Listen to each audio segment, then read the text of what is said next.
gentlemen, and welcome to MRL Wednesday Night Xfinity. We are here live for the chase for the championship. That's right, 19 races have been run in this championship race. 13 regular season, and now this is the sixth of our 7 races to wrap up this season. We are live at Talladega Super Speedway, 2.66 miles, 33-degree banking. This is the most dangerous, the fastest, and most serious track in all of MRL racing. You might wonder why. It's because this thing is so fast. This is where restrictor plate racing was born when Bobby Allison destroyed his car on the front stretch. He took out 100 feet of fence, caused a 2-hour red flag, and the very next year, restrictor plate racing was born. But don't worry, they still will have amazing speeds racing around this circuit.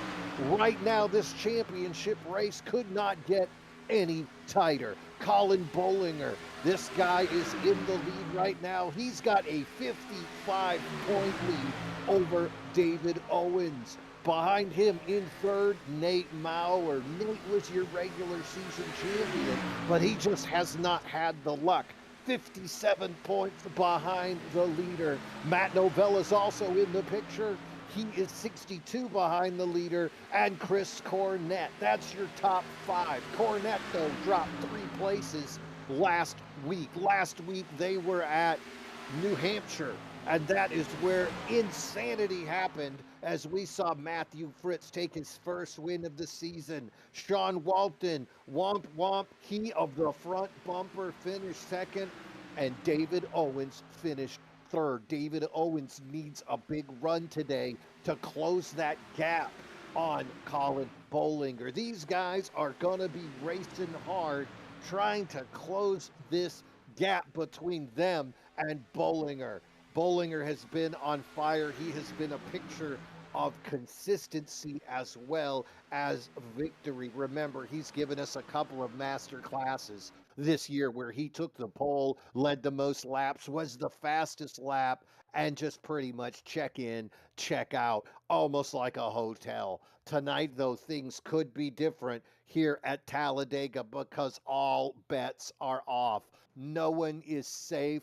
Teammates, that goes out the window on those last laps. This is the home of the big one, and we might see it here tonight. Right now, these guys are qualifying as they are preparing to make battle here. Now, last year, you might wonder what happened. That's right, MRL Wednesday Night Xfinity. We did run here in season 4 as well. Last year, Robert Richards took that checkered flag. He was also the fastest car on the track. This year, though, if you remember Robert, he was in that chase for the championship picture, but he suffered an injury outside of the car, injuring his shoulder in a softball game, taking him out for the season.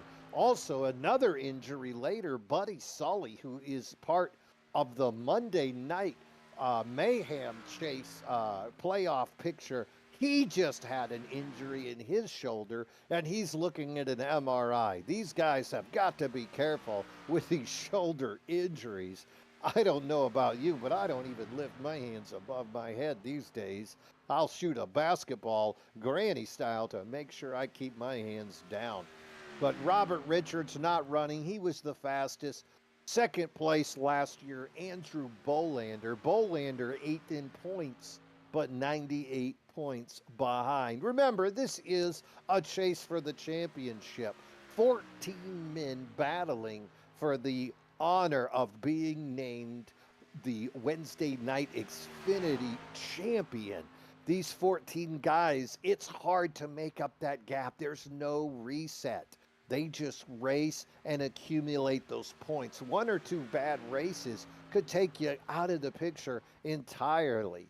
And that so far has been what Colin Bollinger has avoided to remain up at the top of the points. Third place, yeah, last year, the Rooster, Robert Babcock. Babcock started off so good.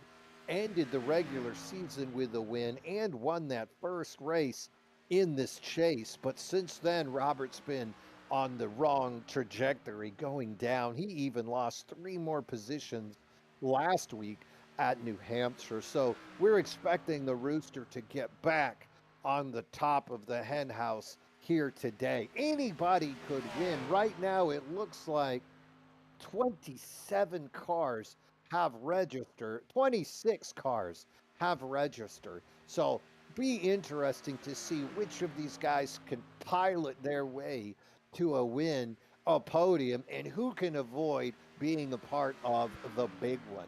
Really, what we're looking at today is avoiding that big wreck with this many cars, with 26 cars on the track.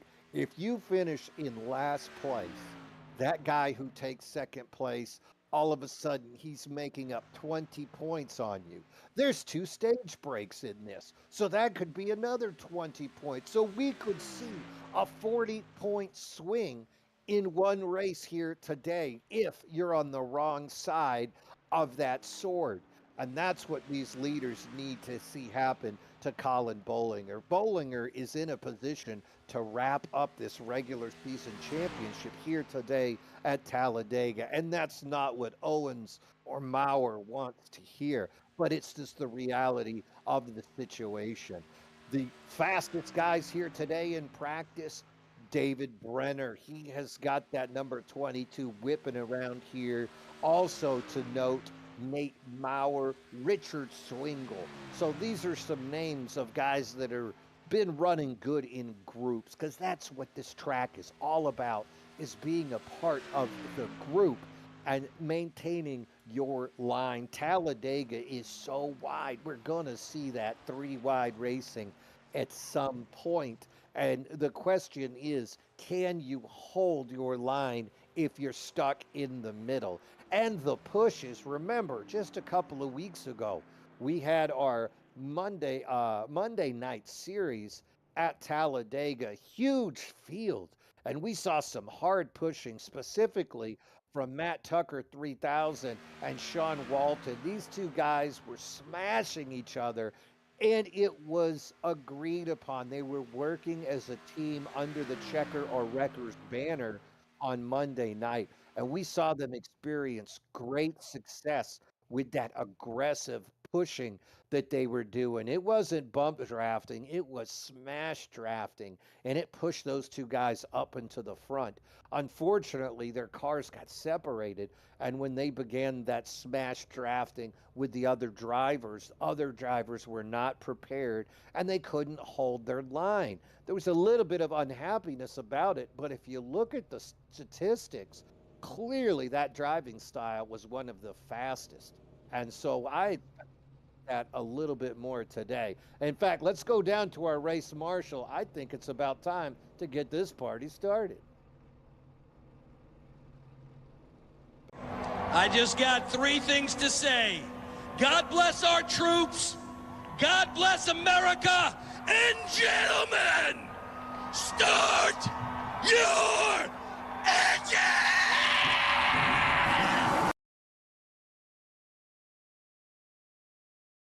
What else to say except I've got goosebumps. Thank you, Kevin. Go ahead and find your seat, Kevin, because this show is going to be a hell of a good one. Right now, let's take a look at what we've got. Christopher Knott, he's going to be on the pole. He's running that number 69 Ford. Front row with him, Alex McWhorter in that number 15 Chevrolet. Row number 2, Kyle Lynott. He's in one of those 900 numbers. Usually the 900 number represents a rookie, but not Kyle. Kyle just likes that big number. Richard Swingle, he's going to be starting 4th in that 97 Ford. David Brenner, he's in 5th in that 22 car. Fred Lester, he's running in the 07, starting in 6th place. Joseph Amato in the 28 Ford, starting 7th. Noah Jackson, 9th. The Rooster, Robert Babcock, he is in 9th. Nate Maurer starting in 10th. Nate needs a big day today, stuck in the middle of the pack. Ought to be interesting to see what that 971 Toyota driver can do here in the middle of the group. Starting 11th, the 48 Chevrolet of Scott Estep. 12th place, Dave Kirkpatrick running in that MGD 27 Chevrolet. Jonathan Casabir, he's going to be 13th. Stephen Brower, that's our New England driver. Stephen Bryan, he's starting in 14th. Matt Tucker, 3000 in 15th. Joseph Volpus in the 98 Crown Royal Ford, he'll be running 16th. Nicholas Don Francesco in the number 3 Chevrolet, 17th. David Owens, he's running 18th. If you look in the bottom left of your screen, you're going to see we have an in-car cam. That will be David Owens. So we're going to have a special treat for the viewers at home as we have the opportunity to see what's happening to David pretty much this whole race. 19th, Aaron Espy. 20th, Hunter Manley in the 26 Ford. Behind him, and the last man to qualify, the number 8 of Andrew Boland. So that rounds out the top 21. Those are the guys that qualified. We do have 27 cars in this field here today. So the opportunity for high speed comes with the risk of high wrecks as well. Talladega being the home of the big one, would not be surprised if we saw some insanity happen relatively quickly. The question is, how long will it take these guys to start taking those risks? They're going around the track right now. Pace car is taking them around the circuit, getting ready to get us under green. The lights are off on the pace car. The pace car pulling off the track. The 69 of Christopher Knott is going to be in the lead, and let's see what he does with it once they start waving that green flag, because he is going to need to drop that hammer quick if he thinks he's going to keep a lead over Alex McWhorter on the outside. Kyle Lynott on the inside in that turquoise and white car. There it is. There's that green flag. Looks like a good run right here for everybody. Today's camera will be on the exciting cam. I apologize. We will not have instant replay, so I will just describe to you the accidents as best I can. And I'll remind you periodically that we don't have instant replay. I'm Mean G Money, the voice of MRL Broadcasting. Thank you for joining us here today. Little bit of three-wide racing going on in the middle of that pack. I see Nate Maurer on the outside. Almost four wide now as they are going into turn number 3. Christopher Knott holding that bottom line. The car spread out. The 07 finds the wall. That's Fred Lester. He manages to keep it on the straight and narrow. Inside lane, 3 cars are free. Then there's some side-by-side racing. And then after that, it begins with a motto. McWhorter fell back in the draft, an unfortunate victim. Right now, though, we're looking at the 69 of Christopher Knott being pushed by Kyle Lynott. No relation, I don't think. Of course, Kyle is from Canada, so perhaps Christopher Knott and Kyle Lynott. Maybe there's something I don't know about there. Oh, Lynott loses his momentum, goes below the apron, and to obey MRL rules, he's just going to fade back. That loss of speed affects Christopher Knott, and McWhorter and David Brenner on the outside with a hell of a run of momentum suddenly find themselves in the chase. 3 wide here at Talladega. On the bottom, Christopher Knott. He'll work with anybody right now, trying to make his way through this field, and it looks like he's got a partner in the number 22 of David Brenner. On the outside, McWhorter's working with the Rooster Cock-a-doodle-doo. That's Robert Babcock making his way up and around, and then that's the 08 of Noah Jackson in that black 08. Side-by-side racing, 6 deep here at Talladega. Oh, the 97 at Swingle. He's going to come out of line and try to create an outside third lane. Nobody goes with him, though. And that's going to continue to keep this racing wide open. Right now, 20 cars all in that lead group. You can see 2 wide, working great, about 6 rows deep. And then on that outside is Richard Swingle, still looking for a friend. But just like me on prom night, he's there all alone. On the inside, though, not trying to hold his momentum. McWhorter gets a hard pump from Robert Babcock, cuts it down to the inside. Thankfully, Christopher Knott wasn't there. And now it's McWhorter on the inside, running side by side with Babcock. Remember, Babcock started off this chase for the championship so good. He won the last race of the champions of the regular season. Babcock then takes a W on the first race, takes second place in the second one, and then found himself gliding down the poles. But the Rooster is no stranger to adversity, and he could find his way back onto that podium here today. Lap number 4 about to be completed here at Talladega. We're live in Lincoln, Alabama on this 2.6-mile race course. And that is a lap led for Babcock. Here, remember, you get a point if you lead a lap. You get a point if you're the fastest lap. You get a point if you are leading the most laps. So everything here has significance, especially when you're trying to chase down somebody like Colin Bollinger. Colin has just managed to find his way up to the top of this championship chase, but these guys would love to take him down. You might be wondering, Gene, where is Colin right now? He's made his way up into 17th. He chose not to qualify, starting in the back, but he's slowly making his way up through the field. You don't want to lose the draft here. That could be detrimental, especially if we have a lot of green flag racing, not where you want to be laps down praying for a lucky dog situation. Look at that amazing side-by-side racing. MRL Wednesday Night Xfinity, bringing you some of the most exciting racing on YouTube, and we are proud to bring it to you here today. Want to give a big thanks to David Owens for sharing his stream with us. Normally you're going to find us on MRL Broadcasting. Today, though, David was kind enough to step up and give us this chance. 3-wide racing. Look at that run.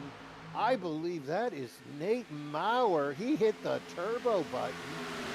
Perhaps people are saving fuel to allow that technique to happen, but all of a sudden, Nate Maurer shoots through the field quicker than Taco Bell at 3 a.m., and suddenly it's Maurer in the lead. And, oh, McWhorter gets loose. He goes underneath the apron. Not sure if that was scheduled for a big, scary moment for him. Remember, one of our sponsors, Whores Bath Body Wipes, they're for your body, but they're also for tense moments out on that racetrack. Lap number 7, we will have a stage break at lap 25. These boys gonna race as hard as they can, and you might wonder about fuel. They can get about 24 to 28 laps, depending on if you're the one cutting the air or if you're the one that's in a drafting like position. So it will be interesting to see if these boys can keep it green all 25 laps heading for that first stage break. And we do award 10 points to the stage winner. We'd love to get up in there and get those points. Remember Christopher Knott leading this race? That poor guy's in 12th place now, slowly fading back. He's that red car that you could see. Wonder if he's suddenly in a situation of needing to save fuel. Finds himself back in that second group with McWhorter, Lynott, Joe Volpis, the 11 of David Owens, and the 99, or maybe it's the 66, depending on how you're looking at it, of Matt Tucker 3000. You know, Matt Tucker, he's raced really hard against those Gulf Coast Racing's team. That Gulf Coast Racing team, of course, being Owens, Volpis, Novella, and company. So that second group back there is Gulf Coast Racing. Perhaps there is some fuel shenanigan already happening back there. Not sure. Let's look back up at the front. Hard charging, hard racing. Nate Maurer, he is third in points, 57 behind our leader, Colin Bollinger, so he'd love to close that gap with a W. Bollinger still back in 13th. But he's taking his time here today, not worried about stage points as much as he is the big overall picture. Gulf Coast Racing looks like they're running a parade lap behind there, but they have managed to make their way back up into our leaders. Nate Maurer still leading it, but look at this insanity, trying to make that third row work. Quickly, that third row becomes just two as the inside leader go ahead and merges up with the rest of that game. Hard race and 3 wide again. That middle lane continues to be a factory of foolishness. Now Sean Walton in the 44 of Chris Cornett on that middle lane. Cornett, though, he's got a great opportunity to either stay in the center or go up if he needs to. Finally, the momentum for the outside lane is looking to be challenged. Oh, and looky, a quick cut down up in the front, and suddenly that middle lane, he finds himself all alone, not where you want to be. And we have got a new leader, and that's going to be the 97 of Richard Swingle. Swingle's so fast in practice. He's working now with Nate Maurer. Nate Maurer gives him that little bump draft, and away they go. They're bump drafting here at Talladega. We are 11 laps into this race. Oh, and there's an accident. Amato gets sideways. That was no good. It looks like all the drivers are going to keep it on the straight and narrow, but oh boy, that was very exciting. So I'm going to take a look. Again, I apologize. You guys are not going to have the ability to see this replay. So I'm just going to take you through it. We've got, again, I apologize in advance. You can't see this, so I'm going to just take you through it. You've got side-by-side racing in the middle of the pack. Aaron Espeth in the 13 is on the inside. Directly behind him, the number 6 of Jonathan Quesabir. Outside lane, Joe Amato in the 28. And Sean Walton, he of the front bumper, in the 23. Remember, Amato and Walton are unwilling teammates, part of T-Bone Racing. The number 8 of Andrew Bolander is behind them. And these guys were back in about 6th place. So this was in the front group. I'm going to take us slowly through this. Again, I think it's Walton and Amato side by side. There it is. The 23 of Walton cuts down to try to get in the middle lane. He wants to create a second lane. He cuts down hard. Amato doesn't see it. And once the 23 gets in that turn, he is side by side. Amato looks like he came down on him a little bit. They go sideways. Amato manages to keep control of his car.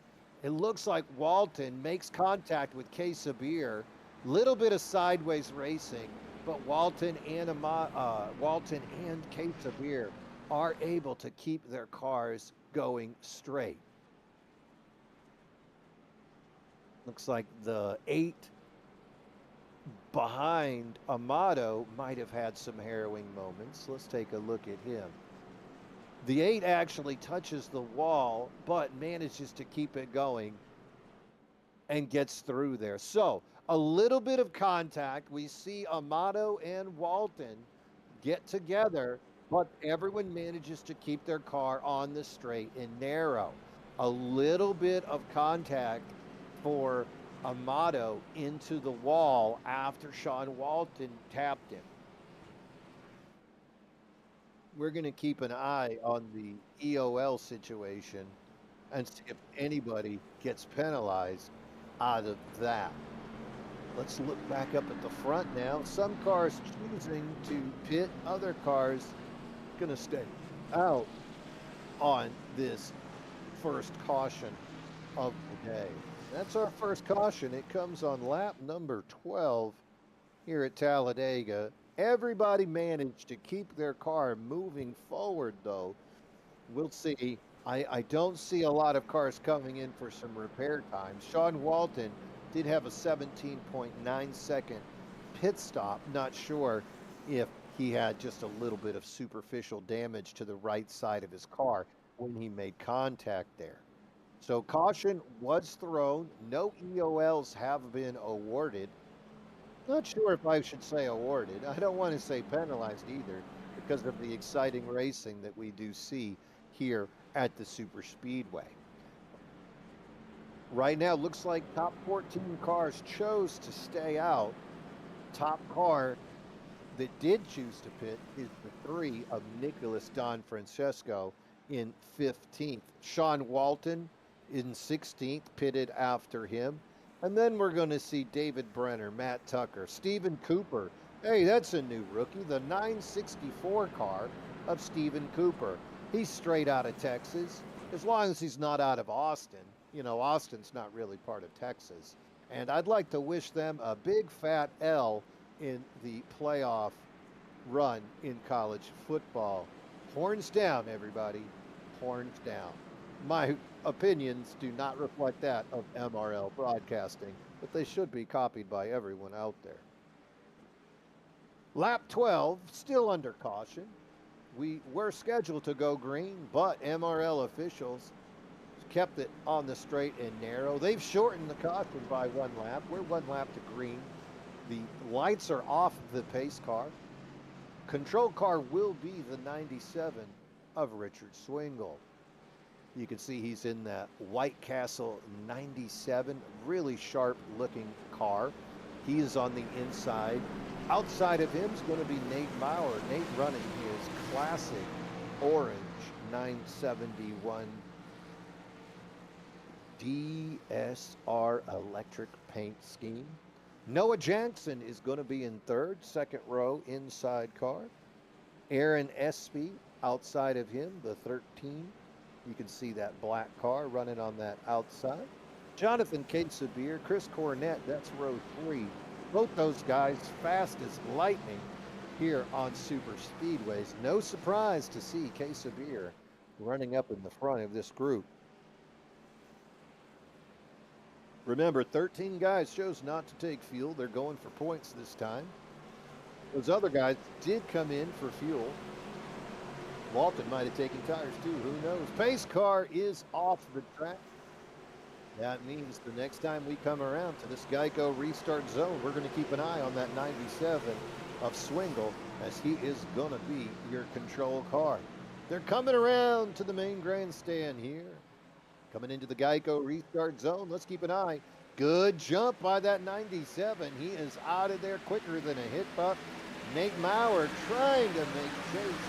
Noah Jackson does get side by side with Maurer temporarily, but Maurer gets around him, making it single file. Top 9 cars trying to go single file. Looks like a 6-car breakaway. We'll see if that gap can be closed by that 53. Colin Bollinger, he has managed to make it up into 8th place, and he will have that momentum to close up on that lead group. So suddenly, Bollinger, who we weren't talking about, Colin Bollinger, the 53, he's in that white and blue car at the end of that first patch. Weren't talking about him. Started 22nd and now magically closes the gap to make his way into 8th place. He's the 3rd car on that outside row. Good racing here at Talladega. They come across that start-finish line. That was the completion of lap 15. 10 more laps before we award some stage points to these guys. Good side-by-side, hard, clean racing here. Wednesday night Xfinity, Mean Gene Money bringing you the action live on MRL Broadcasting, courtesy of David Orr.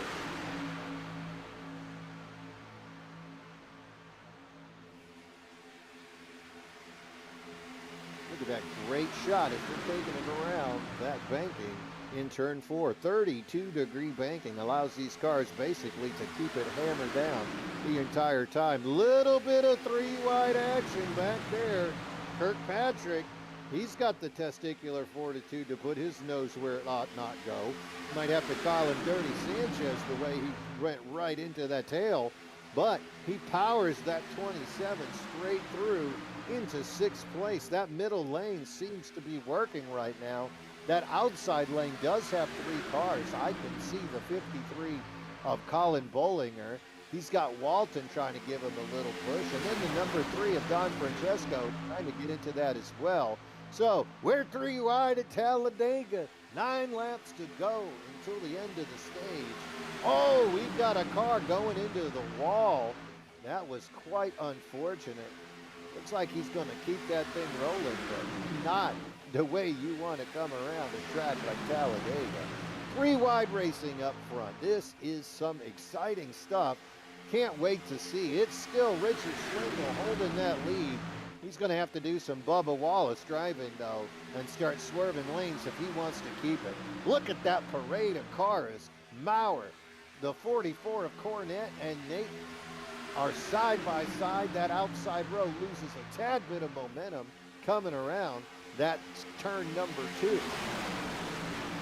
Outside lane, though, looks like they're getting their act together. They've recalibrated, and there's 5 cars on that outside lane. Contact, they accordion up. Looks like Walton and Don Francesco could not keep it straight. Rubbed each other and broke off that 5-man team on the outside. That's going to leave a gap opening the door. We've got a new leader on the outside. So Swingle and Maurer still 1 and 2 on the inside lane. That outside lane, though, it's Walton trying to push the 6 and contact the 13 and the 44.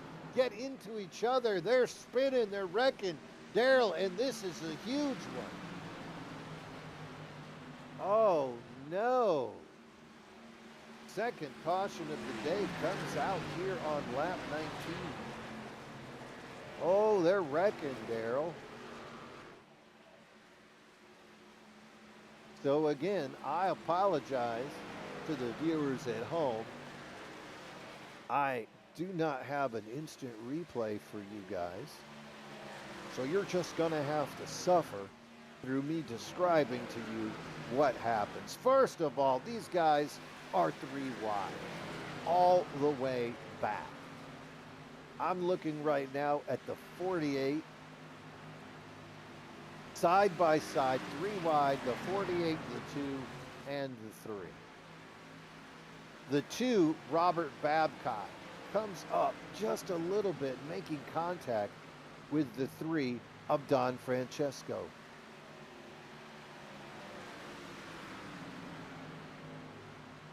Oh my word. Let's see. Actually, it looks like it might have even been the 53 and the 6. So many things are happening all at the same time. 44 and the 13. This involves a lot of drivers. I'm trying to break this down for you right now, ladies and gentlemen.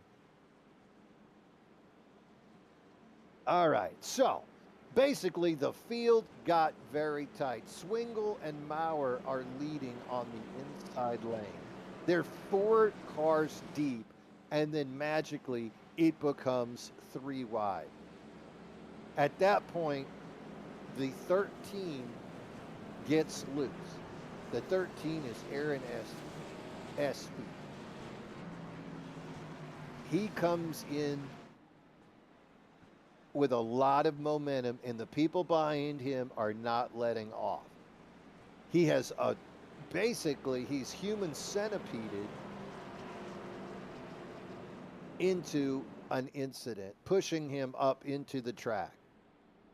So the 13 comes right up and makes contact with the 53, who is in the middle row. The 53 comes up and makes contact with the 6. This causes a huge catastrophe. The 44 gets loose, and the 13 is right into him with a T-bone action. The 56 of Novella hits the brakes, starts to spin, and then the 07 of Joe Volpus taps him.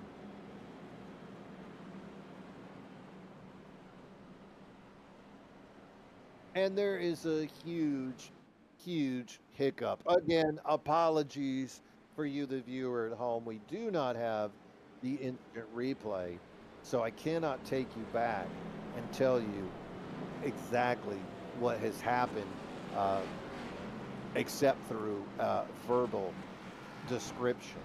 And since I've butchered it, I'm going to let it go. 11 cars involved, though, in that huge, huge wreck. Second caution here. We are on lap 21. It will be curious to see if they are going to take us on a green-white checker or if they're going to go ahead and award the stage points here. Let's find out.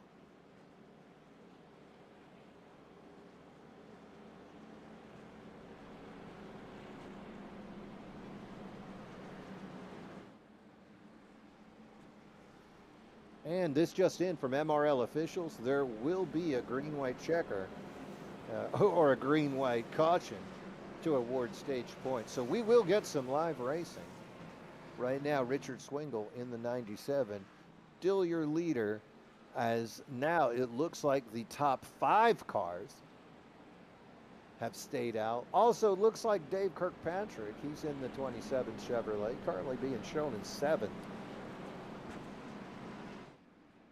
Looks like he's staying out also. So with the 2 cautions, though, I don't think fuel will be a factor.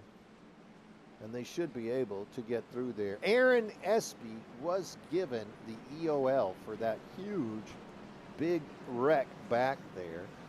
Very difficult. Espy looked like he was letting off of the throttle, but was just part of a human centipede. Luckily, he was at the front of the human centipede, and his mouth did not go anywhere it did not want to be.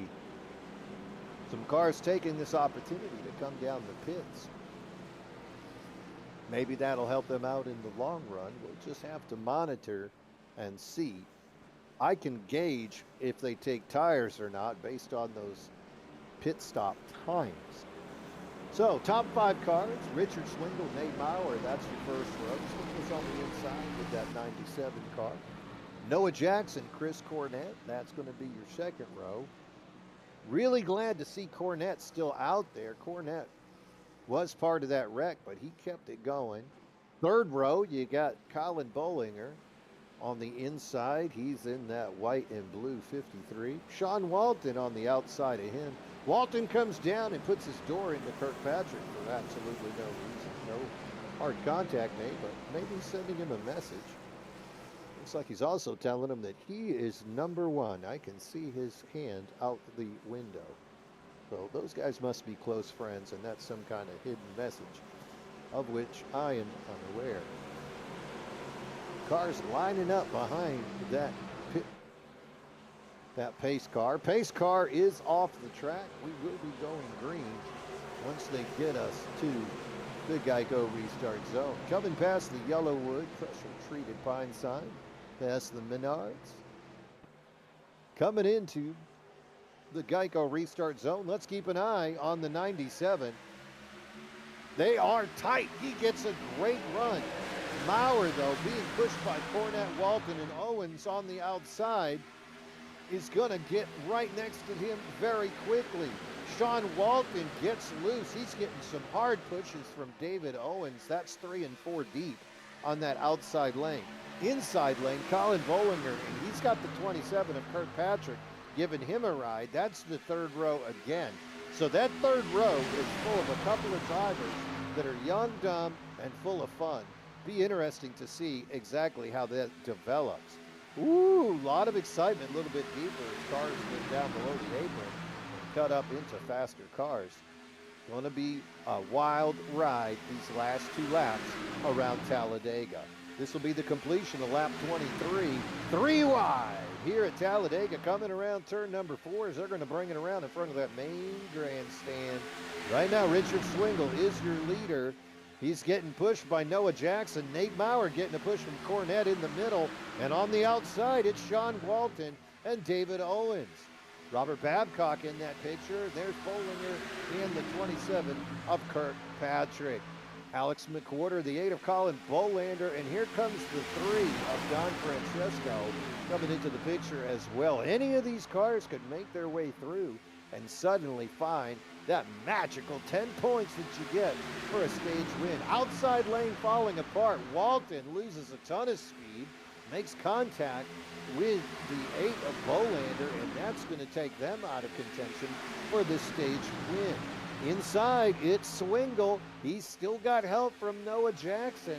Outside, Nate Maurer puts a big move trying to go around the side. There's your caution. Wow, what a great stage race. And it's going to be Richard Swingle going to take the 10 points. He's not in the championship run, but it always feels good to be first. I wouldn't know personally, but that's what I've been told by other people. Other guys going to get points today. Second place, recipient of 9 points. How about this, folks? Colin Bolinger, and that is why he is our series leader. Colin Bolinger, he pilots that number 53 Toyota. He improved 20 positions to go from 22nd starting position to second. Third place, Noah Jackson. Fourth place, Nate Maurer. So Maurer is part of that chase. He'd love to get up into that, and he does get those points. Actually, looks like Maurer now has been moved up to third over Jackson. Kirkpatrick being shown as fifth. Joe Amato in sixth. He is a chase driver. Alex McWhorter seventh. Nicholas John Francesco, he is eighth. John Walton ninth, and David Owens is going to finish 10th. Owens was part of that big wreck, and it looked like he just did not complete enough repairs or was just caught in the soup. And he ended up finishing in 10th. So he still gets a point, but loses 8 to Colin Bolinger. Nate Maurer, with that third place finish, only loses 1 point. And that gets him 1 point closer to David Owens. But it does drop him to 58 behind Colin Bolinger. Matt Novella's another driver of note. He is fourth in points. Novella finished in 15th.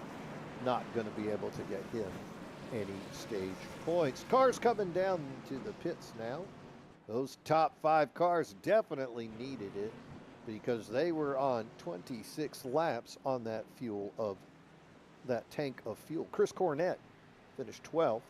He also was 26 laps into it. So it looks like a lot of cars taking this opportunity to get some fuel. We are under caution, but that's only because of the stage break. Ooh, a lot of quick pit stops down there. Tires are not at a premium here at Talladega. This is not Atlanta, where everything is in a microscope and you need to be speedway racing with intermediate style techniques. No, instead this is a wide open racing, and you can usually hold your line long enough to save those tires. Keeping an eye on the pace car as they line back up, and it looks like the number 6 of Jonathan Casabir is going to be up front. He's actually inside the pace car right now. Very exciting centipede action. So Jonathan Casabir, he's in that Wonderbread number 6 Ford Chevrolet. Wonderbread number 6 Chevrolet. He's in first. Alex McWhorter being shown second. Joe Amato third. All the cars, 12 of the top 13 cars taking this opportunity to pit. Who didn't? Jonathan Casabir. But he's only 7 laps into it in that car. So he's probably figuring a couple of cautions and he could make it to the end of this stage. We will stop again. The second stage has a break at lap 50. So you figure 1 caution and Casabir should be good on fuel. And being his tires are not at a premium, most of these guys chose not to take tires. You might be wondering who did. Well, I'm looking at the 97 of Richard Swingle. He's in 4th place. He had a 12-second pit stop. Makes me think he might have taken 2. And then Nate Maurer, Noah Jackson, they're 7th and 8th with 14-second pit stops. You know they took 2. Nicholas Gianfrancesco, he's in 11th. He took 4. David Brenner, Robert Babcock, David Owens, they all took 4 as well. So you have a few cars, a few different strategies going on, but as far as fuel, all of these gentlemen seem to be on the same picture. Fill it up, and you should have enough gas to make it to the end of the second stage. That'll take you to lap 50, and then it gets colorful because there's 80 laps in this race. So after that stage 2 break, they're going to have to try to make it to the end on 30 laps of fuel. So there will definitely be an opportunity for some green flag pit stops, unless of course we see another wreck. 2 wrecks so far in that first stage. One was minor, everyone kept going, and then that big one that we saw where Aaron Espy was given the EOL. I thought everyone was a part of it, but I'm not an MRL official. Instead, I'm here with you, the fans, watching this thing live on MRL broadcast.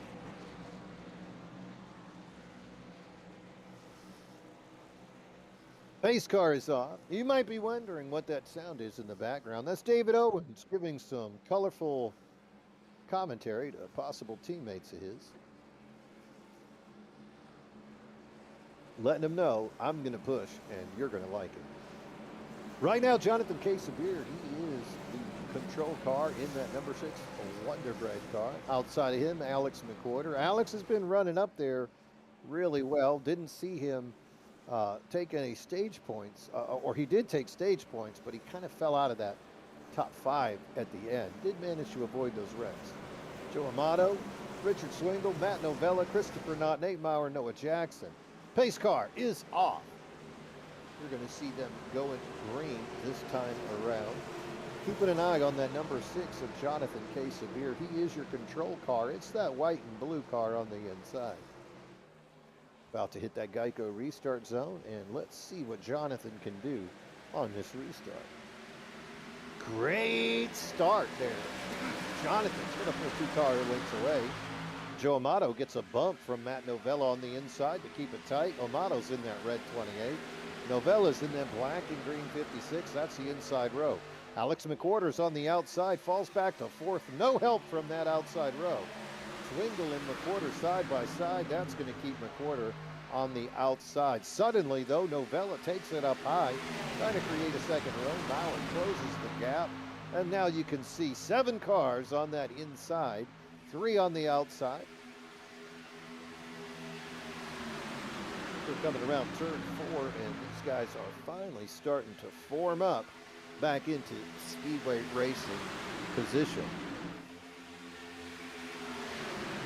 Top 20 cars managing to keep it tight with this lead group. After that, there's a slight fade away to some of those other cars. Remember, after that big wreck, some of the cars did have to make pit stops and start some repairs.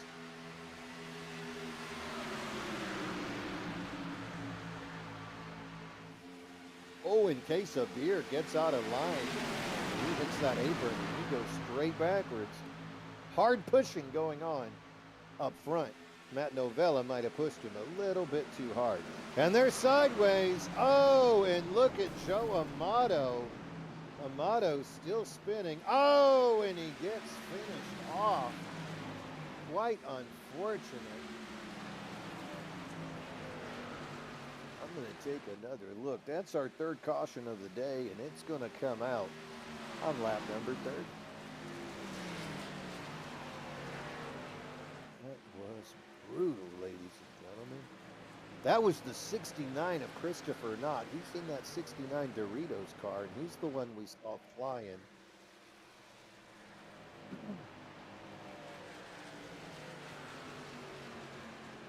So 3 wide racing, Joe Amato on the inside, the 3 of Don Francesco in the middle, and the 69 of Christopher Knott on the outside.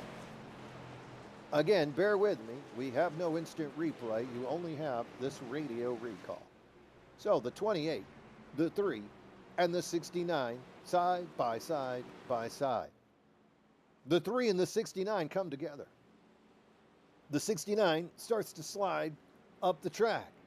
He cuts back down. He's getting T-boned by the 3 of Don Francesco. The 97 of Swingle hits the front end of Christopher Knott. Hard damage. That sends Christopher Knott up into the wall. Knott starts spinning around. He spins me white round, baby, white round. That gets the 3 of Don Francesco right back into him. And Joe Vulpes gets hit by a spinning Don Francesco. Vulpes taps the wall, but it looks like he manages to make his way through the mayhem. We'll have to keep an eye on Vulpes and see what kind of damage was done to his car.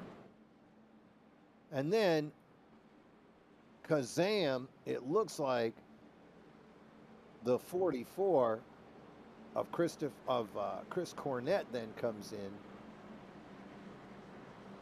And Chris Cornett also hits the spinning Knott at a slower speed, but still heavy contact. Very unfortunate. So let's keep an eye. The 44 is coming in for a second time in the pits. Front end does not look too terrible for the 44 of Cornett.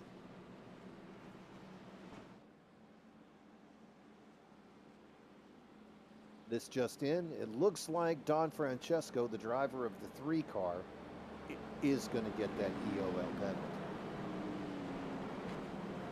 Very unfortunate circumstance for a lot of cars involved. So, we're going to look at the leaderboard, see who stays out.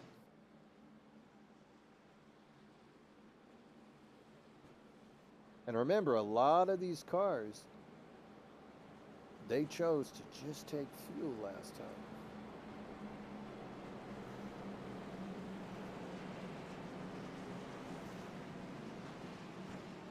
Right now, your leader being shown is the number 56 Horsbath Body White Ford of Matt Novella.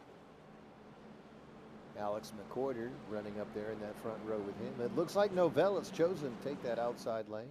Light's still on that pace car. So we're still trying to get this thing figured out. But currently, front row is going to be Novella and McCorder. Second row is going to be Amato and Kyle Lanat. Third row, Nate Maurer, Noah Jackson. Fourth row, David Brenner, Aaron Espy. And your fifth row will be David Owens and Jonathan Casabir. Top 9 cars are only 7 laps into this run as they come across that start-finish line. Jonathan Casabir, he's got 6 more laps on his car. And he chose to only take right sides in his last pit stop.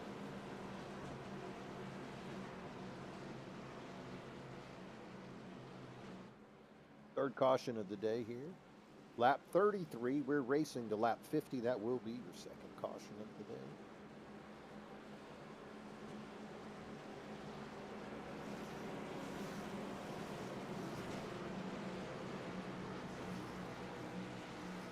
They are starting to line up again.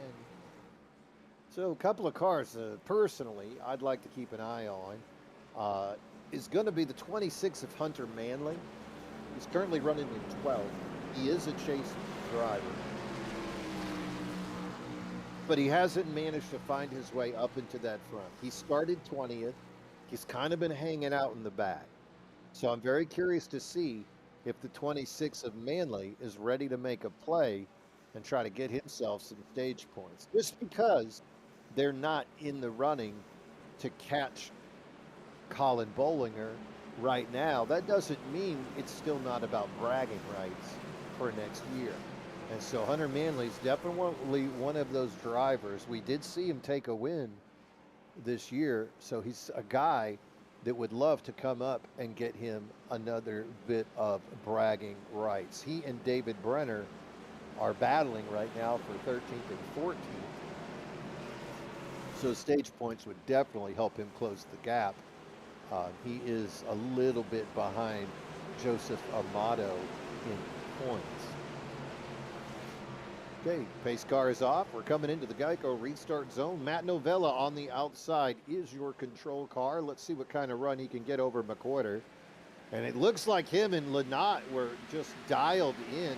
Look at that outside row. Top two cars just pulling away. McWhorter gets no help from Joseph Amato. And the front two cars easily pulling away. Not cutting down yet, so it looks like they're trying to make that outside work. And there it is. Matt Novella finally comes down into that inside lane.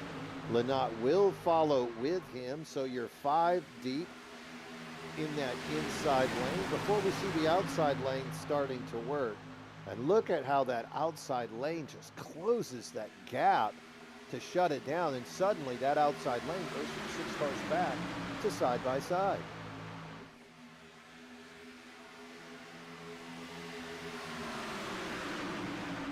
Side by side racing here. They are deep. 10 deep here.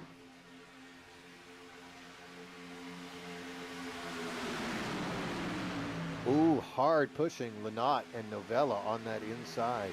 That outside lane, you got Aaron Espy in the 13, and then Jonathan K. Sabir in the 6. And there's Hunter Manley in that 26 Lemonade car. He's the 3rd car on the outside row. I was looking for him to start making some moves, and sure enough, that's what we're seeing. Oh, and Manley is really going to push the limits of what his car can do. He takes it high on that outside as he is trying to make a 3rd row. Richard Swingle chooses to keep it down, take over that 3rd position in that 2nd row, that middle row, instead of going with those boys on the outside. But they got 4 cars up there on that outside lane. I ought to be curious if they can keep that thing organized. They might close that gap. Middle lane right now only has 3 cars, but they're SBK, Sabir, and Swingle. Those are 3 fast guys. Inside lane, though, they have got it organized. You can see 9 deep on that inside lane. Only thing slowing them down is momentum and friction when they try to make that slightly tighter turn than the other cars. Lap 36, racing to 50. That's where that stage break is going to be. Outside lane finally pulls back down. They merge all together. And now we're back to side-by-side racing. And that's going to close the gap, as you can see Aaron Espy on the outside in that black 13 trying to make a move on Matt Novella. Novella now, though, leading laps. Those are some points that he appreciates. Look at that 97 of Richard Swingle on the outside trying to make it 3 wide. Whoa, Case of Beer better fall back in. He's that 2nd car on that inside lane. He does not want to make it 4 wide. Look at Kyle Lynott. He makes a move to the outside of his buddy, Matt Novella. They were best friends 1 lap ago, and now they're competitors. Ooh, Espy gives a little tap to Lynott, but Lynott keeps it on that straight and narrow, and suddenly Kyle Lynott is trying to get himself a point for leading a lap. So Lynott in that inside middle lane, because we're 3 wide thanks to Richard Swingle. Tries to hold it coming around turn 4. Kyle Lynott looking to lead a lap here at Talladega, and he does. That's a point for Kyle Lynott. Congratulations, my friend. Lynott is part of your chase. So every point so important. Richard Swingle, he's on the outside and finally gets eaten up by 4 cars, and he should fall into line here. Finally does, but he went from 1st to about 10th with that move. Ooh, look at that hard bumping. Babcock hitting Don Francesco, hitting Jonathan K. Sabir. So that outside lane doing some of that smash bumping. Inside lane, a little bit smoother of a ride. And that allows them to keep their momentum, maintain their position. Outside lane, though, trying to make moves. Look at how high Espy goes, almost causing an incident with the faster Case of Beer. And we're 3 wide. This is dangerous. We're about to be 4 wide, and there it is. Lots of contact right there. That was something else. Not sure how he kept that thing on the straight and narrow. And now Babcock, who drove his nose in there, I'm going to call him Dirty Rooster, the Dirty Sanchez Rooster, because suddenly he finds himself up in the lead after that crazy maneuver. Robert Babcock now. Incredible driving.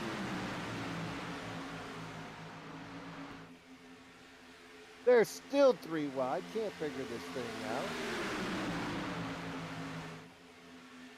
Looks like the 97 of Swingle, though, did take that lap. So Swingle on the inside now, Babcock behind him. I'd be careful, that Rooster. You know why? Oh, and just as I say it, Babcock hits him hard. 97 of Swingle tries to come back up onto the track. Babcock gives him no leeway. The 97 is back onto the track wildly, causing chaos behind him.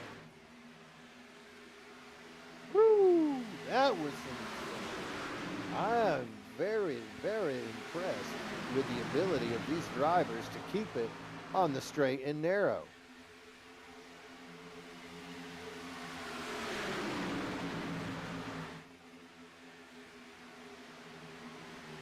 So after that contact, we see both Babcock and Swingle fall out of the lead position, costing a few cars the ability to stay with that lead group. Looks like McWhorter, Owens, and Bollinger and Colin Bollinger are off of the main group, but the three of them are with each other. Would not be surprised to see that 07 of Voltus, who's also a teammate of theirs, fade back a little bit to let those guys catch back up. Right now, though, the action up front. 9 laps to go in this stage, and we've got a new leader. That's the 44, Chris Cornett. Matt Novella is in the first car in that second row, and we are 3 wide still here at Talladega. 8 more laps till we award those stage points. Chris Cornett, he is in the chase. Behind him, Jonathan Casabir, second car on that inside row. Kyle Lynott, first car in the middle row, getting pushed by the 3 of Don Francesco. Here we go. Cars falling off the pace. Gulf Coast Racing trying to hook up. Owens cuts down, amazing move under Voltus behind Nate Maurer, and that's where you want to be. If Owens and Maurer could get together, they could cut through this thing like butter. And it's up and down. Owens finds the outside lane. Maurer does a crossover move to go into the middle lane. Hella good racing right now. We are 3 wide, top 2 cars on that inside lane trying to pull away. Hard push by Casabir on Cornett, losing momentum, and he's eaten up by Lynette and Amato. He's still going backwards. We're 4 wide. Let's see if they can hold this thing. 4 wide. You gotta let off, Johnny. And it wrecks. How on earth did they save it? These boys don't know how to burp the throttle. Good thing they're not parents, because you got to learn how to burp the baby or it's going to explode. But instead, they just keep the hammer down. 6 laps till the end of the stage. That is the 3rd time we have seen an oopsie turn into a wow. It's broken up the pack, though. You can see that inside lane, 5 cars. There's a blinking car right there. And he doesn't fall into line. Again, these guys are just out of control. No one wants to draft with anyone. Everybody feels as though they have the winning car. And from these lap times, they do. You might be wondering who's put down the fastest lap. That's the 23 of Sean Walton. But that last lap, who was the fastest was Fred Lister in the 07. It's wide open here. Look at that move. Colin Bollinger swerving it to the outside to get behind Noah Jackson, who's pushing Novella. So Novella, Jackson, Colin Bollinger, Sean Walton, Francesco, that's the outside five. The inside five is the 44 Cornet, Amato, Brenner, and Lanai. And then they're three wide. No sooner do I say who's on the inside and outside, then they're back to three wide. Nobody is going to give an inch here today at Talladega. Look at all those green fins, too. That designates those championship drivers.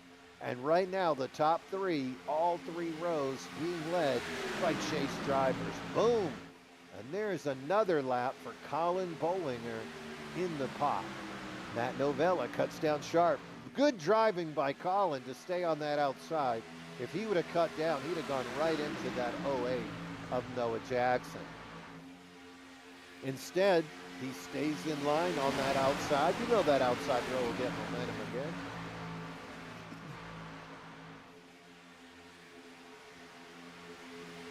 And cars on that lead lap. You can see David Owens has pulled back just a little bit with Fred Lister.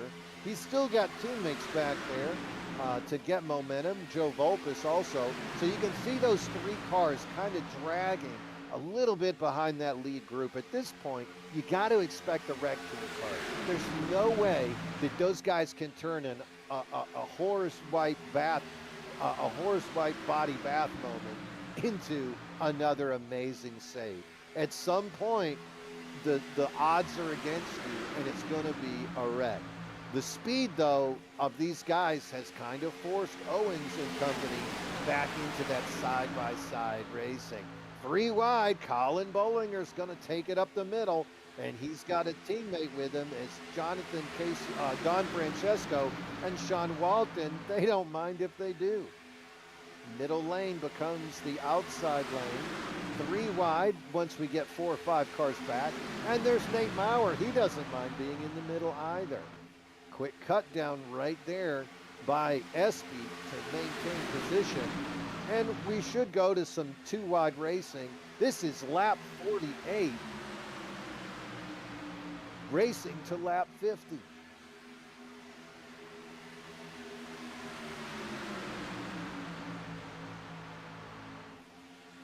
All right, that's Jonathan Quesabir trying to close that gap on that outside. And they're going to make it 3. Walton slams the door on Noah Jackson, leaving Kyle Lynott out to dry. Kyle Lynott and the 06 of Quesabir are the 2 on the inside lane.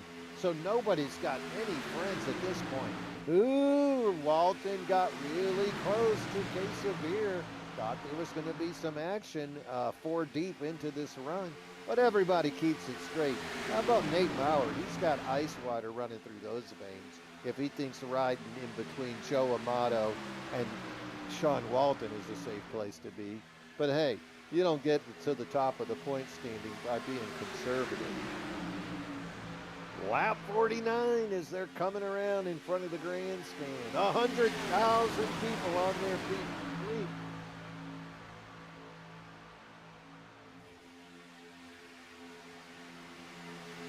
Wide as we continue to see the race. Colin Bollinger is your leader.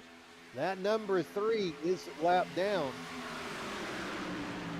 That's Don Francesco. He is a lap down or trying to stay. Oh, and there it is. The wrap driver destroys Bollinger. Bollinger up into the wall. Oh, he did. Oh, he did.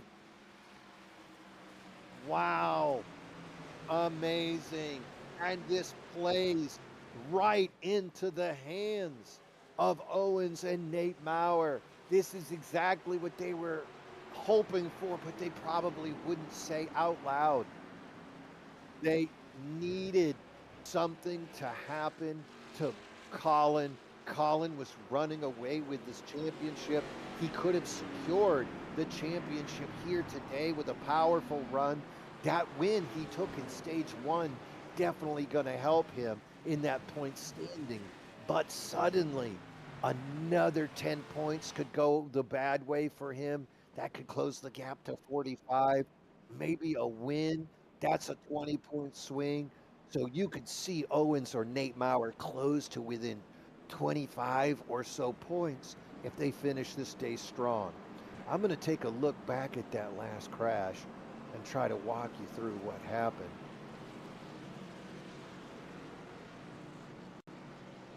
Yeah, my apologies in advance because I do not have instant replay ability for you guys.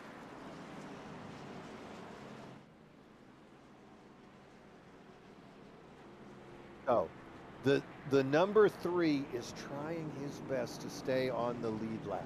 Colin Bollinger and company pull up on them. Looks like Colin wants to go around him and he finally goes high. When he does, that move causes his car to start to swerve just a little bit. He holds his position, but that change in speed causes the cars behind him to close the gap. You can see Lynott, you can see the others start to get up into him. And then it happened. Who is that car?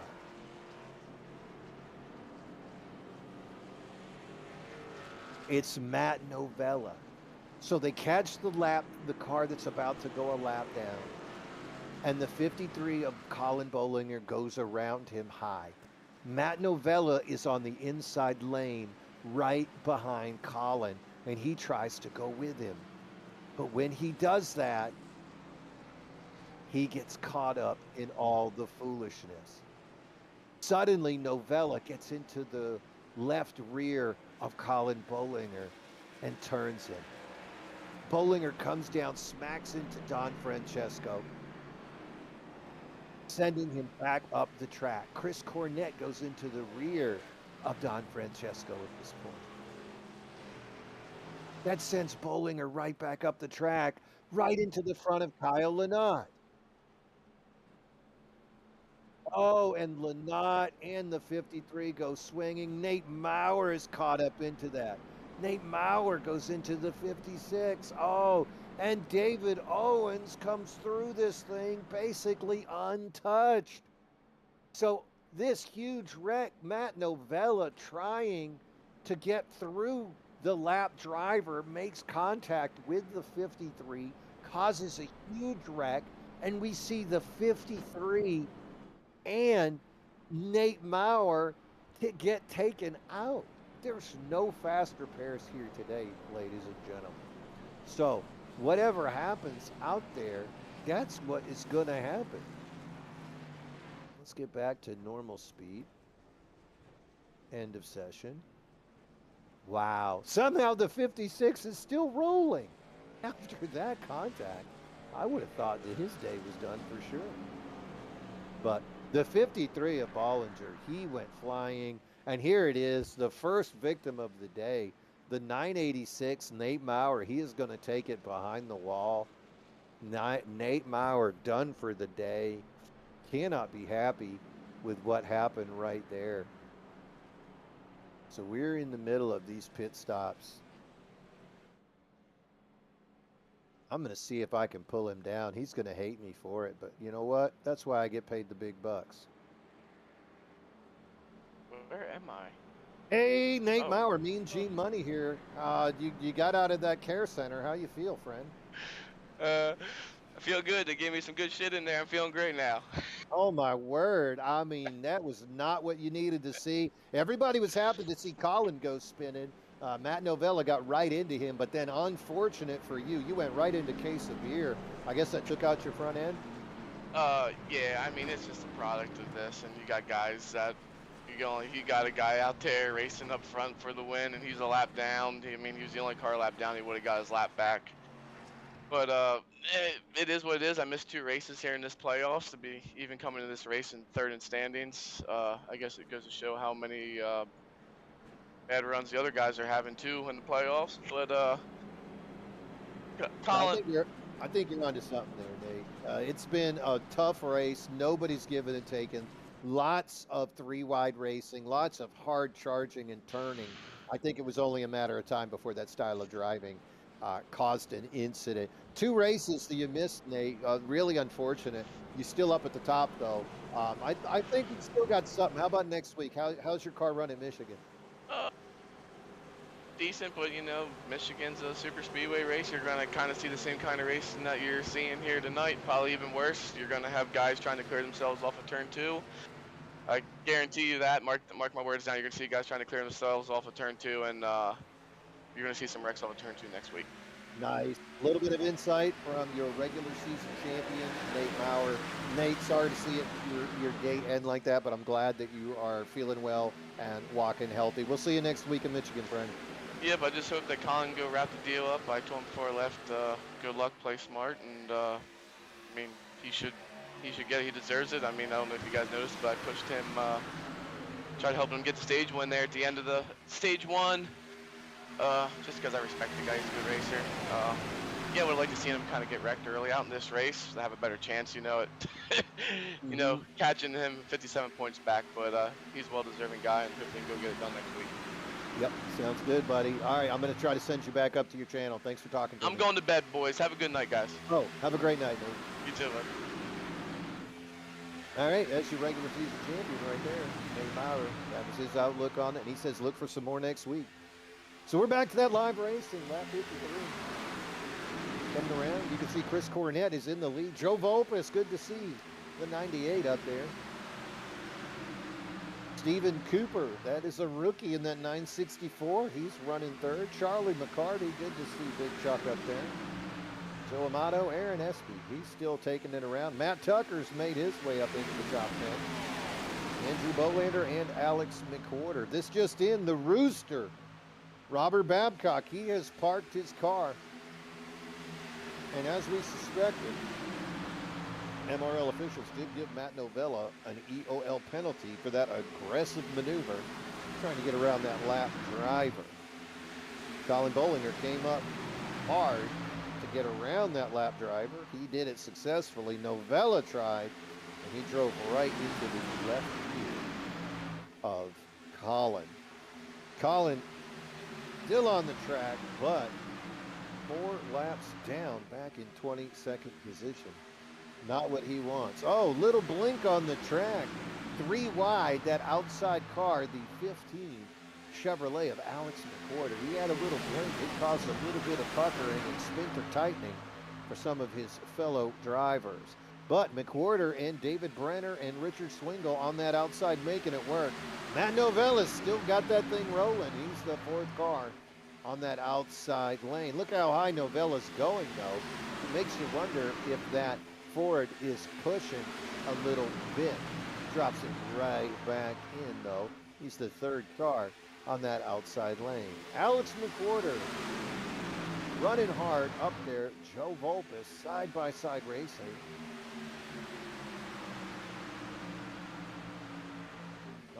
Here comes some more guys parking it. The number 6 for Jonathan Quesadilla. He has parked it, and looks like Kyle Lynott also has chosen the driver of the 988. He also is parking his car. So this just in, stage winner in all of that excitement was Richard Swingle, the 97. And there's another caution, Swingle. And Owens goes into him. No.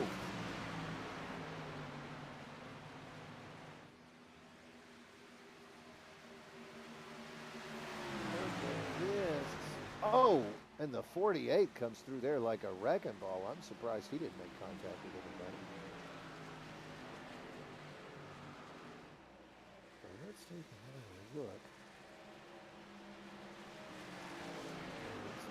Oh, and it looks like Aaron Espy just got into Swingle.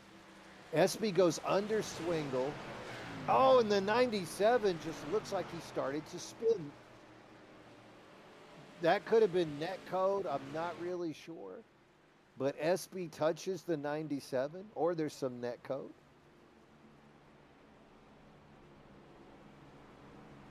And looks like Novella, Don Francesco are caught up in that. Charlie McCarty, Joe Amato make it through clean.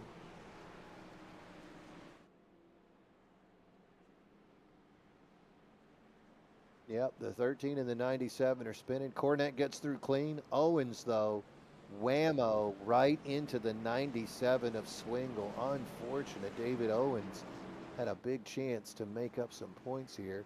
Walton gets into it. There's the 66 of Tucker. He gets spun, sent straight up the track. Looks like he's going to be able to stop, though. Another big caution. That is our 5th caution of the day. Lots of cars coming into the pits. Wow, ladies and gentlemen, this was insane. Right when you thought we had one storyline going, all of a sudden, there's other storylines. So Bollinger still running out there, but he is down laps. Owens now caught up on an incident on lap 57. Nate Maurer has already parked it. Matt Novella, he's still rolling, but you got to wonder, he's been in the last 2 big wrecks. How much more can that car take? Chris Cornette, 5th in points. He also involved. Kyle Lynott, 6th in points. He's parked it. He's tied with Joe Volpus. I think Volpus got through that thing clean. We'll have to keep an eye on that 98 car.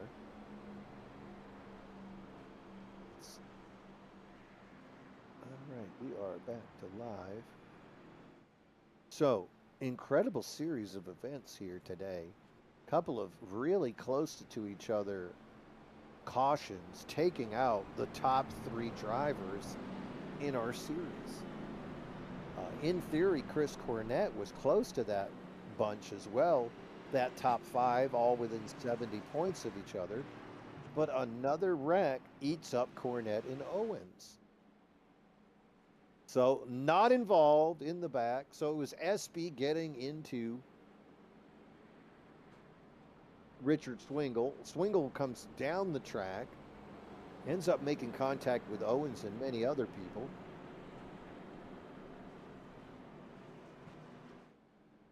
And suddenly, just like every super speedway, this thing is wide open. Lap 58 of 80. Alex McWhorter being shown as your leader. The 22 of David Brenner is in second. Brenner is in the chase, but he is 14th in points, well behind. But he'd still like to get some respect on his name. Joe Volpus running 3rd. Joseph Amato running 4th. We'll call that second row Joe. 5th place, Stephen Cooper. Welcome to MRL Wednesday Night Xfinity, my friend. 6th place is Charlie McCarty. 7th, Chris Cornette. 8th is Fred Lester. 9th is Aaron Espy. And 10th, well, looks like Stephen Bryan and Cooper just traded places. So Stephen Bryan now being shown in 7th.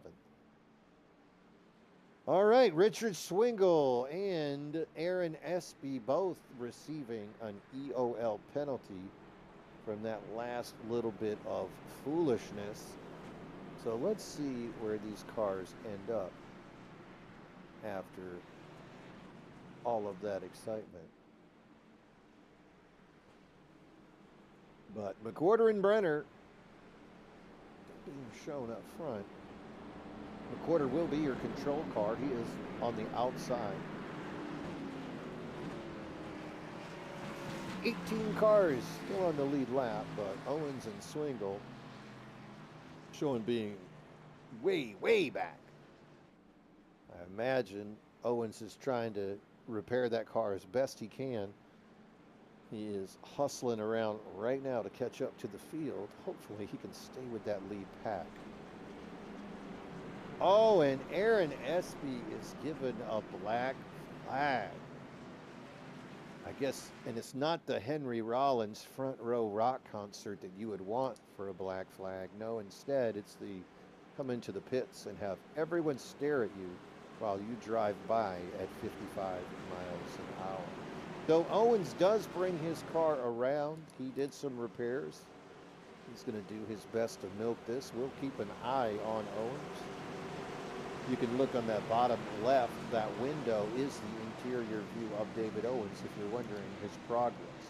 Right now, Owens has a great chance to make up some points on Bollinger. All right, we're going green. It's Alex McWhorter. He's your control car on the outside. He's trying to bring Joe Amato with him on that inside. Not a good start for Brenner. Joe Volpus behind him. Outside, you can see Chris Cornett. He's that higher car outside of Charlie McCarty. McCarty is in the green one. Ooh, aggressive move for Cornett to try to get back into line.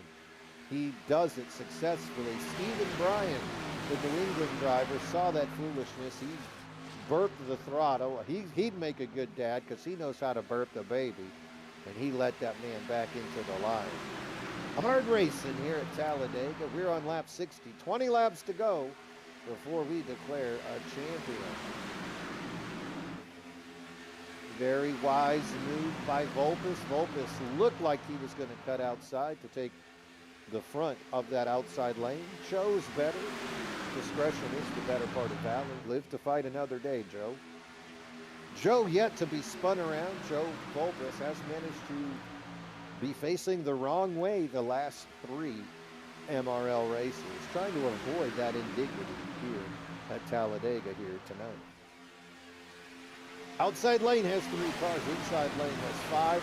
Slight break, and then you can see 2 more cars trying to close the gap. That's the 07 of Fred Lister that's fallen a little bit behind, and then the 48 of Scott Estep afterwards. Inside lane, though, racing hard. That is Matt Novella trying to close the gap. So you got McWhorter, you've got Amato, David Brenner, Joe Volpus, and Matt Novella. All friends and buddies. Outside road, Charlie McCarty.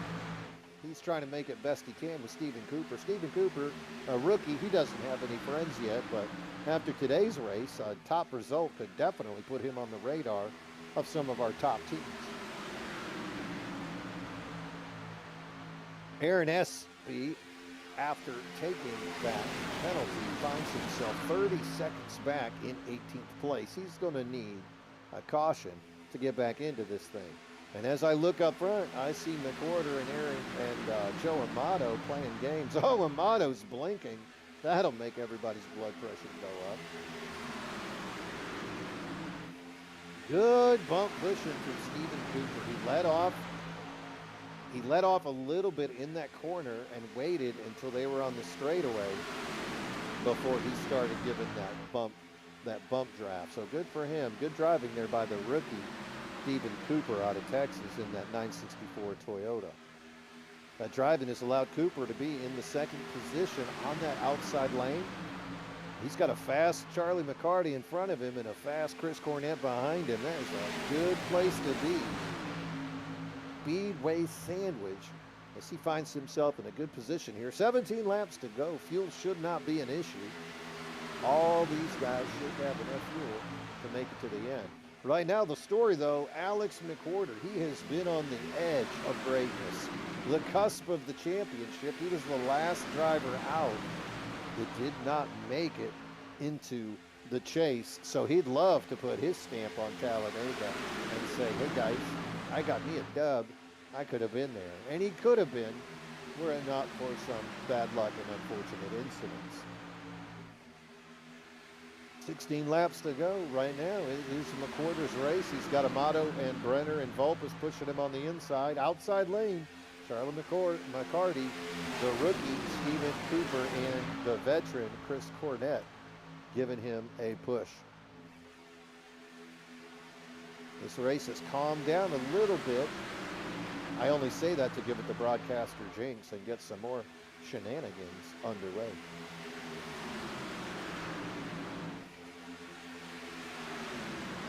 Coming around to that start-finish line. Ooh, they fan out with that outside row, but everybody being respectful.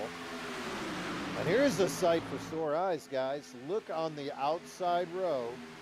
5th car in that lane, David Owens. Looks like he is still up to speed. Definitely not closing the gap. So that could be an aero issue, or it could be the driver being patient waiting to see. And that is what he was afraid of. Right there, look at them go 3 wide for no good reason whatsoever. I say for no good reason whatsoever, but all of a sudden, that middle lane looks like it could be the fast lane, and it just turns into a pass. Amazing driving. Oh, and then he gets the wiggles, and he's pushed even further outside. That's the 07 of Fred Lester. He made some aggressive moves.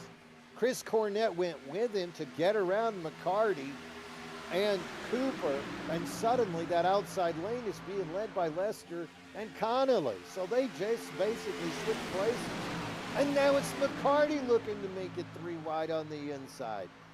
He gets cut off by Fred Lester. Cornett on the outside by himself. The rookie Cooper decides to stay in the middle, and it's Cornett getting shuffled to the back. It's like a deck of cards in Vegas, and we just keep shuffling every other lap. No sooner did I say we've got some calmness than here we are 2 laps later, and they're going 3 wide to make those passes. Here comes Fred Lester, and he leads a lap. There's your point, Fred. Good job. We saw Fred win last year. He hadn't won yet this year, but would not be surprised if today could be his day. 13 laps to go here at Talladega. Fuel not an issue. Tires rarely an issue. Basically just keeping it on the straight and narrow is what we're looking for. Looking back at our top championship contender who's still rolling is David Owens. He has faded back into 12th. He's still in the draft. Curious if this is a cautionary move or an arrow move. Remember, he was caught up in that big hit with Swingle. Swingle came down into the track under the apron, and that's where contact was made. This just in, Nicholas Don Francesco, he has taken it behind the wall. Another victim here at Talladega. This thing is wild. I want to say it's heating up, but it's already boiling. And the bubbles are going over the edge of the pan. How long will Alex McWhorter be the buddy of Fred Lester? Here comes the lapped car into the picture. This ought to be interesting. Lester takes it up high, and there we go. There's courtesy at its finest. Captain Courtesy goes below the line, out of everybody's way. Meanwhile, they're 3 wide again, and you can see the shuffle as Fred Lester gets eaten alive when he gets out of line. Don't get out of line here, folks. The Soup Nazi will take you out. Charlie McCarty got credit for leading that last lap. Let's see if Alex can get it back. Look at this side-by-side finish as they are coming around that back stretch into turn 3. Good spacing. Joe Amato now made his way up. He's that second car on the inside lane. That'll be interesting. Amato and McWhorter have had a few tense words for each other in the past. See if they can put that behind them for the next 11 laps. Lap 69. I usually stop on lap 68 because one more and you eat it. But these guys, they're pushing it all the way to lap 80. Another lap car coming into the picture. It'll be interesting to see how these drivers react. More importantly, how that driver takes it. 3 wide again. You can see that yellow car of Hunter Manley splitting the middle. He's got Sean Walton pushing him, and Sean Walton will not slow down. So Hunter Manley better keep this thing wide open, or he too could be a victim. And they're wrecking, Bobby. They're wrecking again. They are wrecking. Oh, my word. I'm not sure if that lap car had anything to do with it. Oh, and I'm looking, unfortunately, it looks like the rookie Stephen Cooper was part of that. He was having such a great day. I'm going to go back and keep an eye on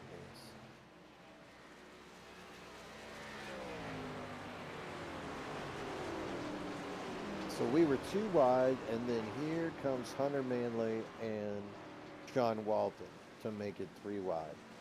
First victims on their list are going to be the 98 of Vulpes and the 08 of Noah Jackson. It looks like they're going to make it through there pretty clean.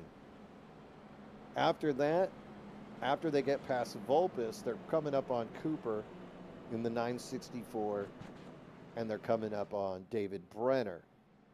Side by side with Cooper, Hunter Manley still holding his line. Walton comes in behind him, still giving him a draft. Everything looks great at this point.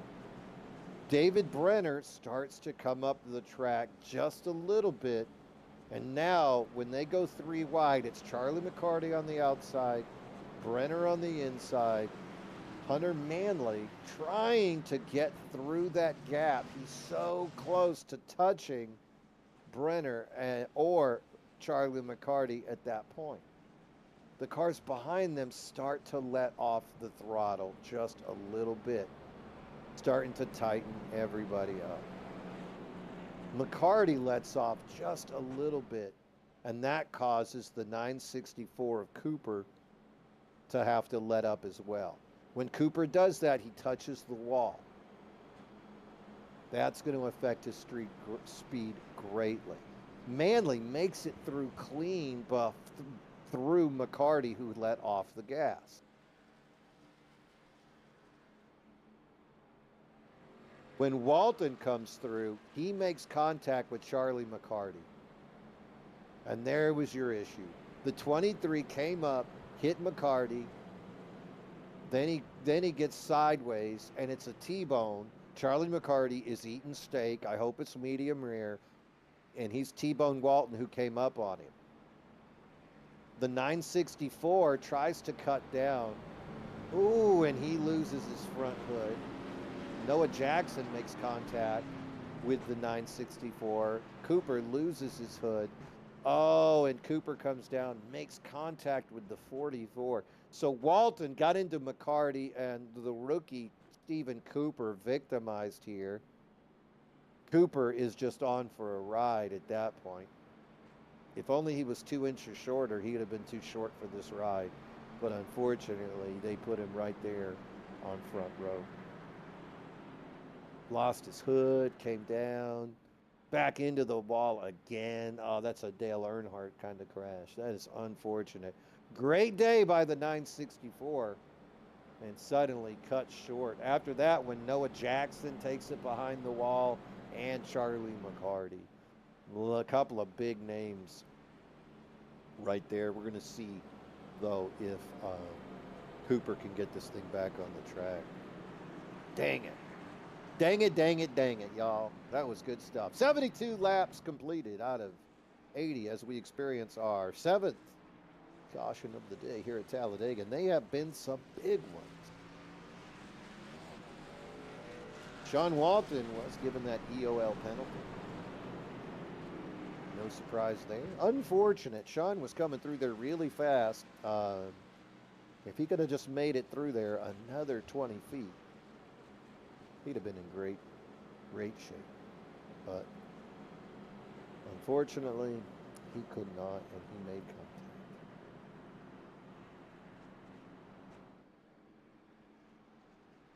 It's just in. I hear David Owens' radio crew talking with him. He's got about 25 seconds of damage left on that car. So he should be able to get up to speed and keep in the draft. Not sure if he's going to be able to cut that dirty air if he sees a hole in front of him. So 7 laps to go. The lights are off of the pace car. Hey, my cat just jumped up here. My co-broadcaster. Kissy, kissy. And back to the net.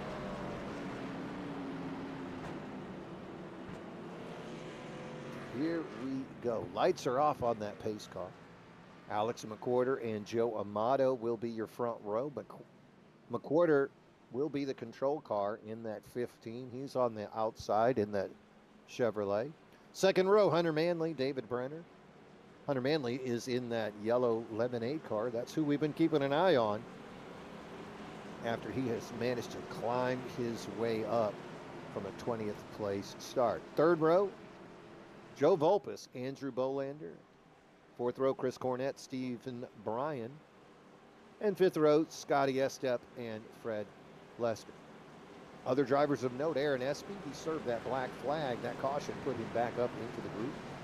Dave Kirkpatrick, Matt Novella, and David Owens. That's your top 14. All those drivers are on the lead lap. Pace car's out of the way. Keeping an eye on Alex McWhorter. He's that outside car. He is your control car as they come into the Geico restart zone. 7 laps to go. Green flag. Oh, and there's a hiccup. McWhorter pulls a crafty veteran. He does not gun it. Inside row did. And then they had to hit the brakes to not be penalized.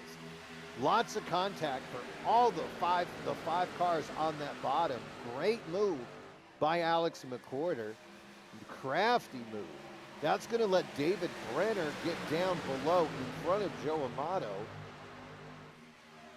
Let's just see if that run, though, was too much. McWhorter, you don't want to get too far ahead. Luckily, Brenner's his buddy. He gets a smash draft. Oh, and he keeps it on the straight. That was scary. Brenner hit the 15 so hard, he almost lost control. New leader, the number 8 of Andrew Bolander. Bolander's 8th in points, 98 points back. He could get a 30-point jump. That'd be a great day for the Davey Allison schemed number 8 car.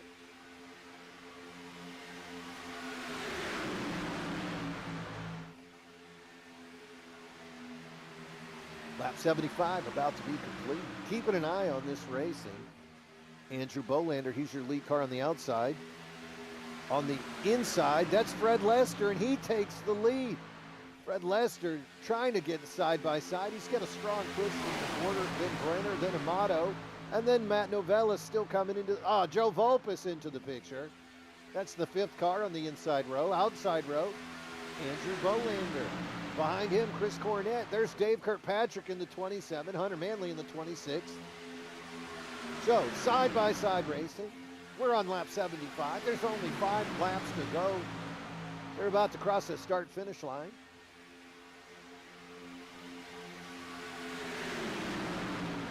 Five laps remaining until we crown a champion here at Talladega. Chase for the championship. 7 playoff races. This is the 6th one. Next week will be at Michigan. It will have significance. The question is, how many points can David Owens make up here today? Owens on the inside. He's the 7th car on that inside lane. He cannot be cautious anymore. He can't finish back here. He needs to get as many points as he can. He doesn't want to be taken out. But on the other hand, he would love to get up into that top 5 to try to close that gap as much as he can. Colin Bolinger did win that first stage, giving him 10 points.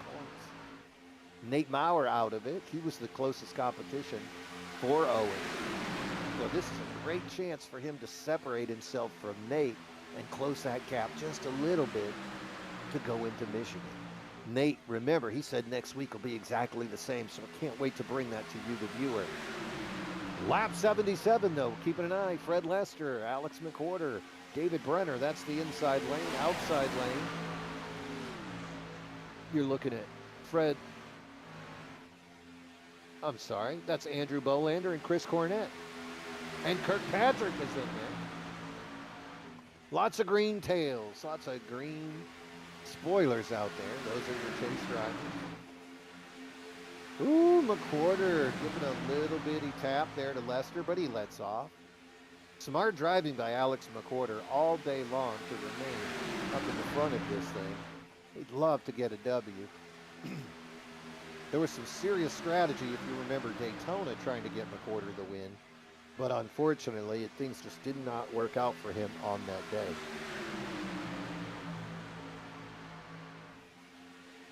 Then Stephen Cooper does take it behind the wall. His day is over. And we're 3 wide. Andrew Bolander's on the inside getting eat up. So Bolander is trying to make it work. Oh, Cornette and Kirkpatrick almost touch. So that outside lane, they're going to F around and find out as they begin to lose some gap. Fred Lester and David Brenner on the inside. McWhorter cuts up high. He's got a partner in Andrew Bolander, and it's McWhorter that looks like he took the lead on that lap. Lap 79. Next time around, they're going to see that white flag. Amazing racing. 3 wide, 5 cars back. He could be 4 wide depending on what the 48 of Scotty Estep does. It is 4 wide. I can't handle it. Oh no. It's 4 wide. They're holding their lines. Amazing. Oh, and there goes McWhorter. He gets cut down. He cuts back up, but not too dangerously. They're coming around to the start-finish line. Boom.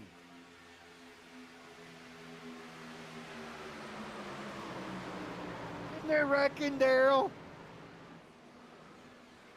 Oh, they're still wrecking.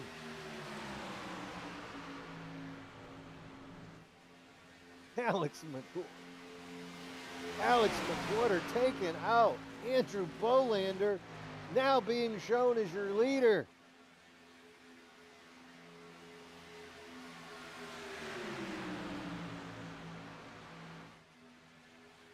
Here we go. Andrew Bolander, David Brenner, Dave Kirkpatrick, Chris Cornette. Brenner goes high. He gets blocked. Oh, he went below the yellow line to take the lead. He gets spun. 3-man wreck. And ladies and gentlemen, it's Joseph Volpes.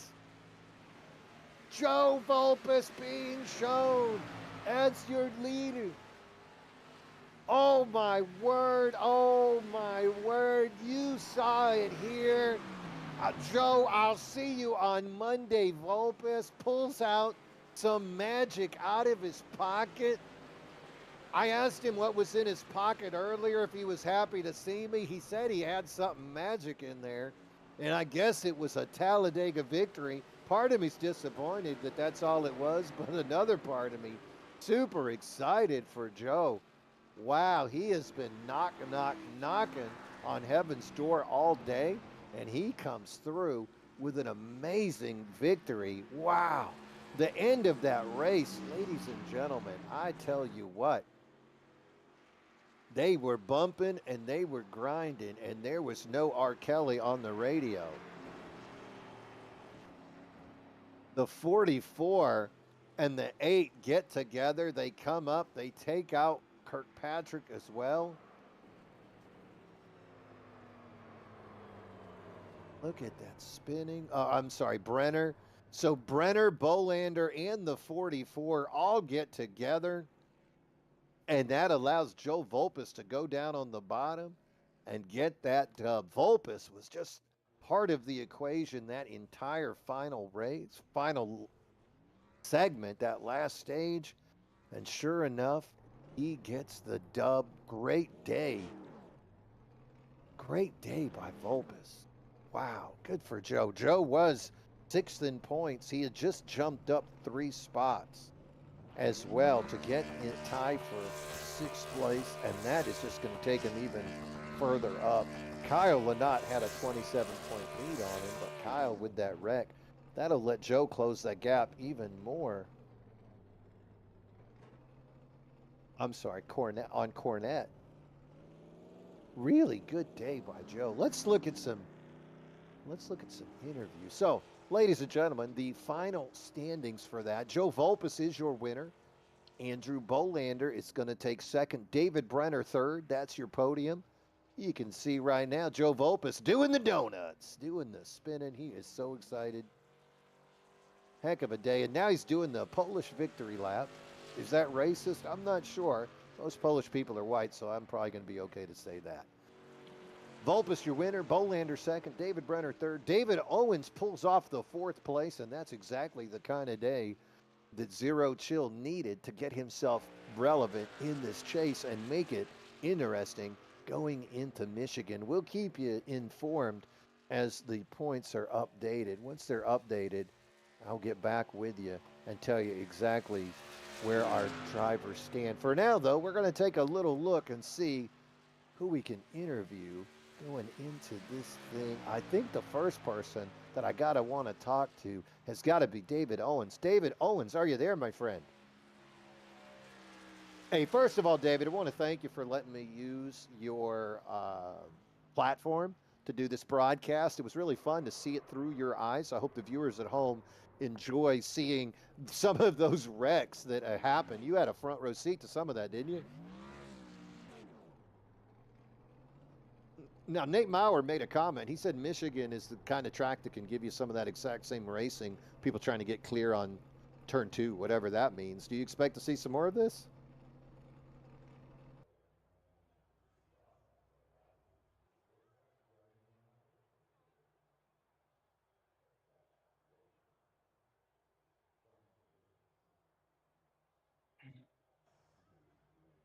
Yeah, I hear the tire. Once the tire wear comes into effect, that it can kind of split the pack up. Is that true?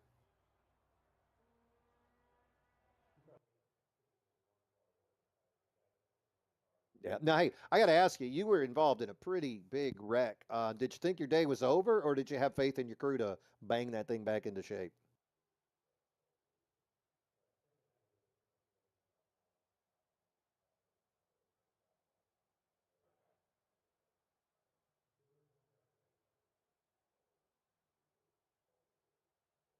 Yeah, crazy wrecks here today. Not what we were, not what some of the drivers wanted, but definitely what some of the fans were looking forward to. We saw some excitement on the Monday Night League at Talladega and Wednesday night. Not disappointing as we see some more of that action.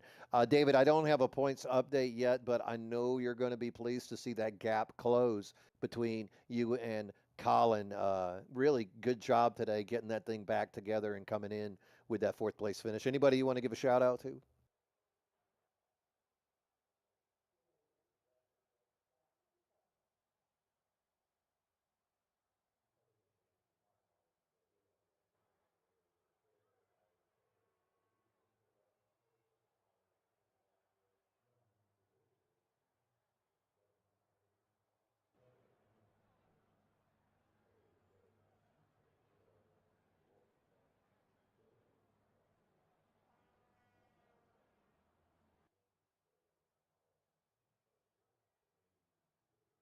Hey man, I'll tell you what, if it was a lineup, I'd call those guys the usual suspects. Gotta have a team. It takes a village to make it work. We definitely have one of those here at MRL. David Owens, he is the driver of the number 11 Ford, and he will be a factor next week going into Michigan. Thanks so much, David. Have a good night, sir. All righty, and that is going to bring us to our third place finisher, a guy that was on the podium, and that's going to be the 22 of David Brenner. Hey, David, you got your ears on. Yeah, I got you. All right, David, Mean Gene Money up here. I got to ask you this first of all. Um, how's it feel to be the guy running the 22 on the side of the car? I mean, isn't that significant? No, I mean, I just kind of chose it at random when I first started iRacing, and just kind of always kept it with. So I liked it. Ah, well, It's as good. a man who wears yellow myself, I'm quite partial to that number. I love it greatly. We might have to do an NFL deal for next year. Right. I pass you some greenbacks to get that number, at least for the Friday night series. So, David, third place. You got to be excited. You are in the championship, the chase for the championship. You haven't had the best race results in the playoffs, but today, definitely getting back up on top of the podium. What was your secret? Yeah, I mean, there was some wildness out there, right? I just, like I said, in the chase, but not doing very good. So I came today. I was just, we're just gonna cup here. We're just gonna have some fun and just Mostly just kind of hung out there and took what I could get when I could get them, trying not to get too wild, but came to that last corners, and I was like, oh, I might have a shot here. So I try to make something happen. Probably should have side drafted a little bit better, but looking at the replay, maybe it was a good thing I didn't also. So yeah, it was kind of one of the things. Yeah, everybody kind of got caught up there in the end. Those two boys just came up and smashed you in there. Did you think you had a shot at it before that moment occurred?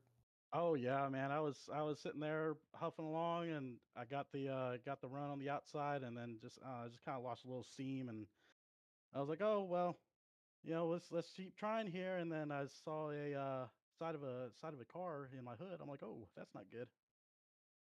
No, nobody wants to be part of that, but we did see a couple of those incidents, those last few laps, really wild racing. David, anybody want to give a shout out to before we go? Uh, you know, um, Really, I just like to give a shout out to the broadcast team here, and really, I want to give a big shout out to my team, the Gulf Coast Racing. When Owens and I founded this team, it was just me and him. Man, we was bored. We wanted to run together, and chit chat a little bit. And it's every league we run this team in, it's just ends up being a powerhouse team. It's really just really good to see what me and Owens have built with this team. And big shout out to the teammates and just getting together the right people that just click together really well. I think that's what it takes. That was very similar to what David Owens had said, how proud he was of the effort that your team had put forward. And I think that's what it takes to make those moves. The Monday Night League, when we saw other teams work together, specifically, we saw Checkers and Wreckers work together. I think that was Andrew Bolander working with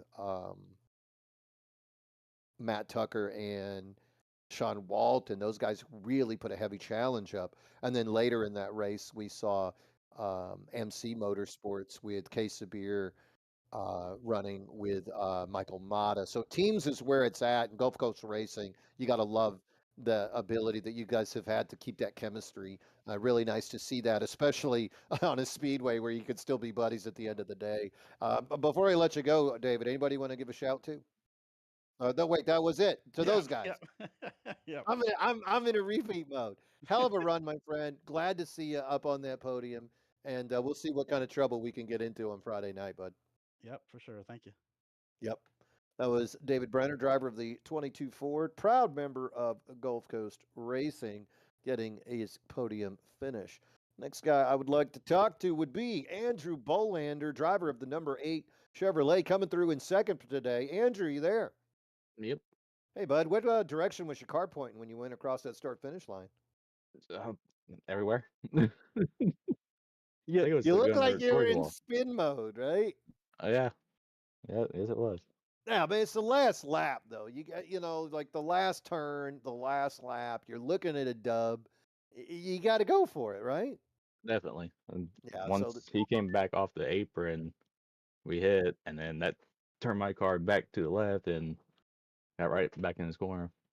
Yeah, unfortunate series of events. You would have loved to have seen that thing race out, but that's super speedway racing. Still a lot better show than we saw on the Monday night series when they were at Talladega. There was some hard hitting and some retaliation. I did not see that retaliation today. All the incidents tonight, I would say, were just aggressive driving, not angry driving. Would you agree? Yeah, I definitely agree. And a lot better way to finish this way than seeing some of my car parts in turn one too, like in the Monday night race. Yeah, that was pretty wild, that Monday night race. Now, am I right? You were kind of working with Tucker and Walton that night. Yep. We Yeah, I always remember always watching you work guys well. in practice. It looks like people talk about a bump drafting. You guys were smash drafting in that Monday night, which worked really good when it was the three of you involved with it. But once the other cars got involved, I don't think they were ready for that level of intensity. Did you back off with the style of drafting for tonight? Yeah, I'm more comfortable pushing in the next gen cars anyway, so like I can, like you said, smash everybody's bumper and make it work. And luckily with them two, I'm pretty comfortable around them. I'm not really comfortable with a lot of people in here. Well, definitely we could tell. I watched you guys practice um, earlier before that Monday night race, and it looked really hard to me. But you guys you managed to keep it on that straight and narrow. And there is an art to it. No matter how hard you hit somebody, it's where you hit them. If you're tapping that rear bumper in the middle of a turn, there's no return from that, and you're one of the better drivers at making sure that you're tapping them on that straight and narrow. Andrew, hell of a run. Really glad to see you up on that podium. Enjoy seeing you race when you can race on those Mondays too, man. It's really a good time anytime that number 8 is out on the track. Anybody you want to give a shout out to tonight? Well, first, yeah, the Monday night races that I've been part of has been really fun and gonna be pretty fun next year when I try to do it full time for y'all. And But that'll be a blessing to the league. There's some really competitive racing out there, and if we could add another top 5 driver to that Monday night league, I think that'll just make it even more exciting. So that's exciting for the viewers at home. You heard it here. It looks like Andrew's going to be trying to take that thing full time Mondays. That's great news, bud. yeah, to answer your question, I'd like to thank, well, obviously Colin Bollinger and Hunter Manley. We all three work together. Sean Walton. I know when they get in the booth all the time, they always thank each other too. So my turn. Ah, I love it. Hunter had a really good run there, man. I thought him and Sean were going to cut through that traffic, and then Sean got caught up with Charlie. That was really unfortunate. But Hunter was one of the guys I was trying to keep an eye on throughout that broadcast. I felt like he was due, and he was running up there until that second to last caution. Andrew, great run tonight, bud. Looking forward to seeing you more on Monday. But more importantly, let's turn it up at Michigan and see what we can do there. Right? Yep, let's see what we can do and hope we can bring a 53 the championship home. That's what I'm talking about. He could take the championship, and you'll take that victory trophy home, right? Yeah, I love it. Andrew Bolander, number 8 Chevrolet. Thanks, buddy. Have a good night. You earned it. thank you. You too. And ladies and gentlemen, we have waited. We have been patient. We have been calm. We have been crazy. But now is the time.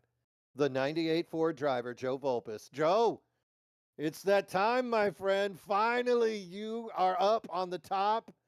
You are the man holding the trophy. How you feel tonight, brother? How you doing? If I was any better, I'd be you. Yeah, so that was a really interesting race for the most part. There was a big wreck early on, and I got some rear end damage out of it. It was like a minute and a half. It wasn't too bad. Got that fixed. I wanted to get some stage points out of it, and couldn't in the first stage because of the damage. Then in the second stage, coming to the checkered for the second stage, there was a huge wreck coming to the line, and I was able to make an evasive move and get a couple points out of it.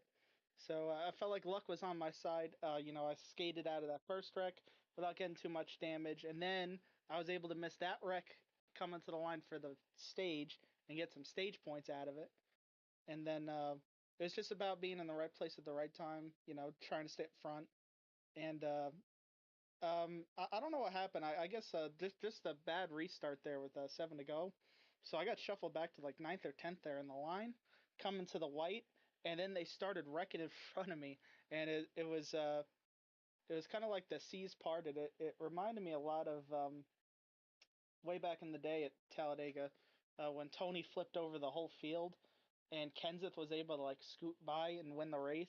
I was able to scoot by and get to fourth, and I knew from the heartbreak that I've had at Talladega, multiple, uh, from both Cup Series, from Bonfire and from MRL that you broadcasted a few weeks ago, Gene, that being behind the cars and getting the momentum to come up behind them was a better place than being the lead car, because each time in those scenarios I was the lead car and I lost. In this case, it seemed that everybody in front of me did exactly what I tried to do to win the race coming to the line, and they all just wrecked each other, and I did not lift. I saw the 44 I guess the 8 and the 44 make contact, so they go all the way down to the apron. So I'm like, all right, they're gonna come back up. Let me go down there and try and scoot underneath them.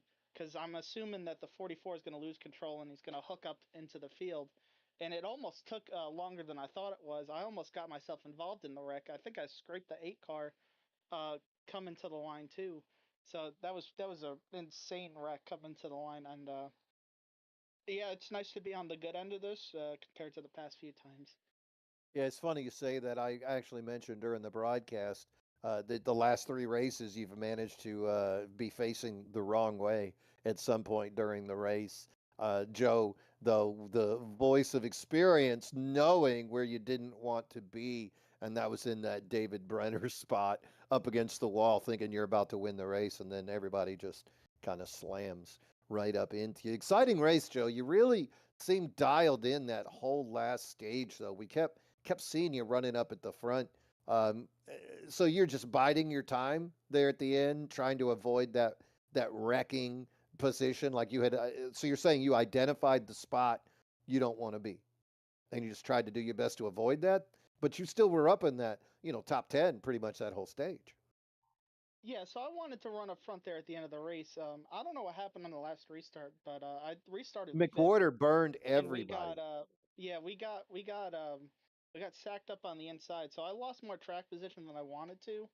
I knew that I wanted to be where I was actually. I wanted to be about fifth in line, which ironically is where they wrecked going into turn one on the white flag lap. So ironically where I wanted to be is where the first wreck started. So being in ninth, I guess that was more of a blessing in disguise than anything else there at the end of the race, to be honest with you. Yeah, that last restart was Alex McWhorter's special. He accelerated late, and that inside lane had a strong jump, and they had to all check up. And McWhorter just kind of pulled away. It was really good, but he got a little bit too far ahead of the pack, and they were able to eat him back up. I think it was a smart move on his part, but he needed somebody ready to go with him. And unfortunately, he just ended up like 3 car lengths ahead all by himself, and then he got eaten up. He got eaten up pretty quickly, and then kind of faded out of that picture. So Joe, back on top, my friend. This is a win that has been a long time coming. Next week, you guys are at Michigan. You're not in the chase for the championship picture to take it overall, but this win has to make it sweeter. What are the odds of a back-to-back? How do you run at Michigan? Well, Michigan, I think let's see. How many times have we raced there? I think this will be the fourth that I'll be there. Uh I was close to getting my first win there actually way back in the day in my rookie season. Me and Nate Maurer and I had a great battle back in the day. That was the first time I remember like really battling for a win. And then I remember the following season I ran like back end of the top five. So I can run up front with them. It's just a matter of keeping the tires on the car is gonna make sure. That's what I gotta make sure I can do is just keep the tires on the car. Well, that's going to be the story for everybody next week. Joe, they just updated the points. You are in sixth place, but you are 11 points behind Chris Cornett. So a good run next week could, some stage points could go ahead and punch you right up there past him. So that would be exciting to watch, Joe. But hey, let's not think about next week. Let's stay in the moment right now. Joe Volpis, Talladega champion right now, here today. Heck of a race, Joe. Anybody you want to give a shout out to before we head out? Yeah, so I want to piggyback off what Brenner said, and being part of Gulf Coast Racing has been a great experience from the start. There's been members that we've had back in the past, back in Bonfire, that we still race with and everything. I appreciate everything that they've done, everything that both the Davids have done, and of course I got to give a shout out to Alex McCorder. He's one of my favorites to have in the team chat every week. I know we mess around with him a lot, but I really do love having him around, and I love having the Brenner, uh, Owens, both the Davids, and everybody else. Kyle, Joe Amato, Novella's in there with us a lot. I just love having everybody that's in there. I'm here for the We've been gangbang. racing with each. Yeah, we've raced with each other, for a long time across many different kind of forms of console, iRacing, whatever else. We've done it all together for a long time, so it's always nice having having that great group of people to race with. Well, hopefully some of these other guys might take a page out of your book. That team success has pushed a lot of your drivers up into that championship race, and at least made those bonds where you don't see that cutthroat mercenary action at the end of the race. A little bit of loyalty goes a long way. Joe, hell of a race, my friend. A joy to watch from here. Enjoy your night. You have earned it. And got a message here for you. See you on Monday. Does that mean anything to you? Yeah, that's yep. I know exactly where you're going with that. I love I love where you're going with that, and I will see him on Monday. That's very That, true. that's what I'm talking about. But you know what? It's time to celebrate. Joe Volpis, he is your Talladega champion going into Michigan next week for our championship. Um, And it looks real close. I got to do some math. I think Colin might have wrapped it up. Looks like he's got a 63-point lead over David. So I think Colin might be your early champion lead. But that doesn't matter because he didn't win Talladega. Hell of a night, Joe. Thank you so much for the show, my friend. Thank you. Joe Volpus, driver of the 98 Ford. He is your winner today. Long time coming to watch Joe get back up on that podium. It was a long year. Sometimes he finished with his car facing the wrong way. And like he said, wrong place, wrong time. Abel, tonight he was able to avoid that spot, identify it, and avoid it, and come through with that dub. Final thoughts for me, don't be on the outside, guys. You want to be down where you can hit that parachute, get out of the way, and avoid that foolishness. Not a lot of give and take here. These drivers were pushing hard, and we look forward to seeing some more of that weekend, that action next week at Michigan, especially once that right front tire starts to wear down. Car starts pushing, and God knows, too wide could quickly turn into a wide sandwich into that wall. Looking forward to next week as we will be wrapping it up. And then guess what, guys? We're going to go into another season. We're going to go through the new year, give everybody an opportunity to sign up for next year's season. It'll be season 6 of the MRL Wednesday Night Xfinity Series. That'll start January 15th. There will be 2 recruiting races, January 1st and January 8th. One of them will be at Vegas, and the other one's a surprise track. The schedule is posted for next year. If you're interested, please reach out to our MRL officials, David Owens, Joe Volpis, John Beverly. All of these guys could get you in contact. Go ahead and leave a message right here on the YouTube channel as well, and they will get back in touch with you, get you involved. There's racing almost every night between MRL and Bonfire Race League, our sister league. Monday and Wednesdays are broadcast, so get a chance to put your name out there and see what you can do on that track. Been a pleasure. I'm Mean Gene Money, the voice of MRL, and as always, my friends, bottoms up and hammer down.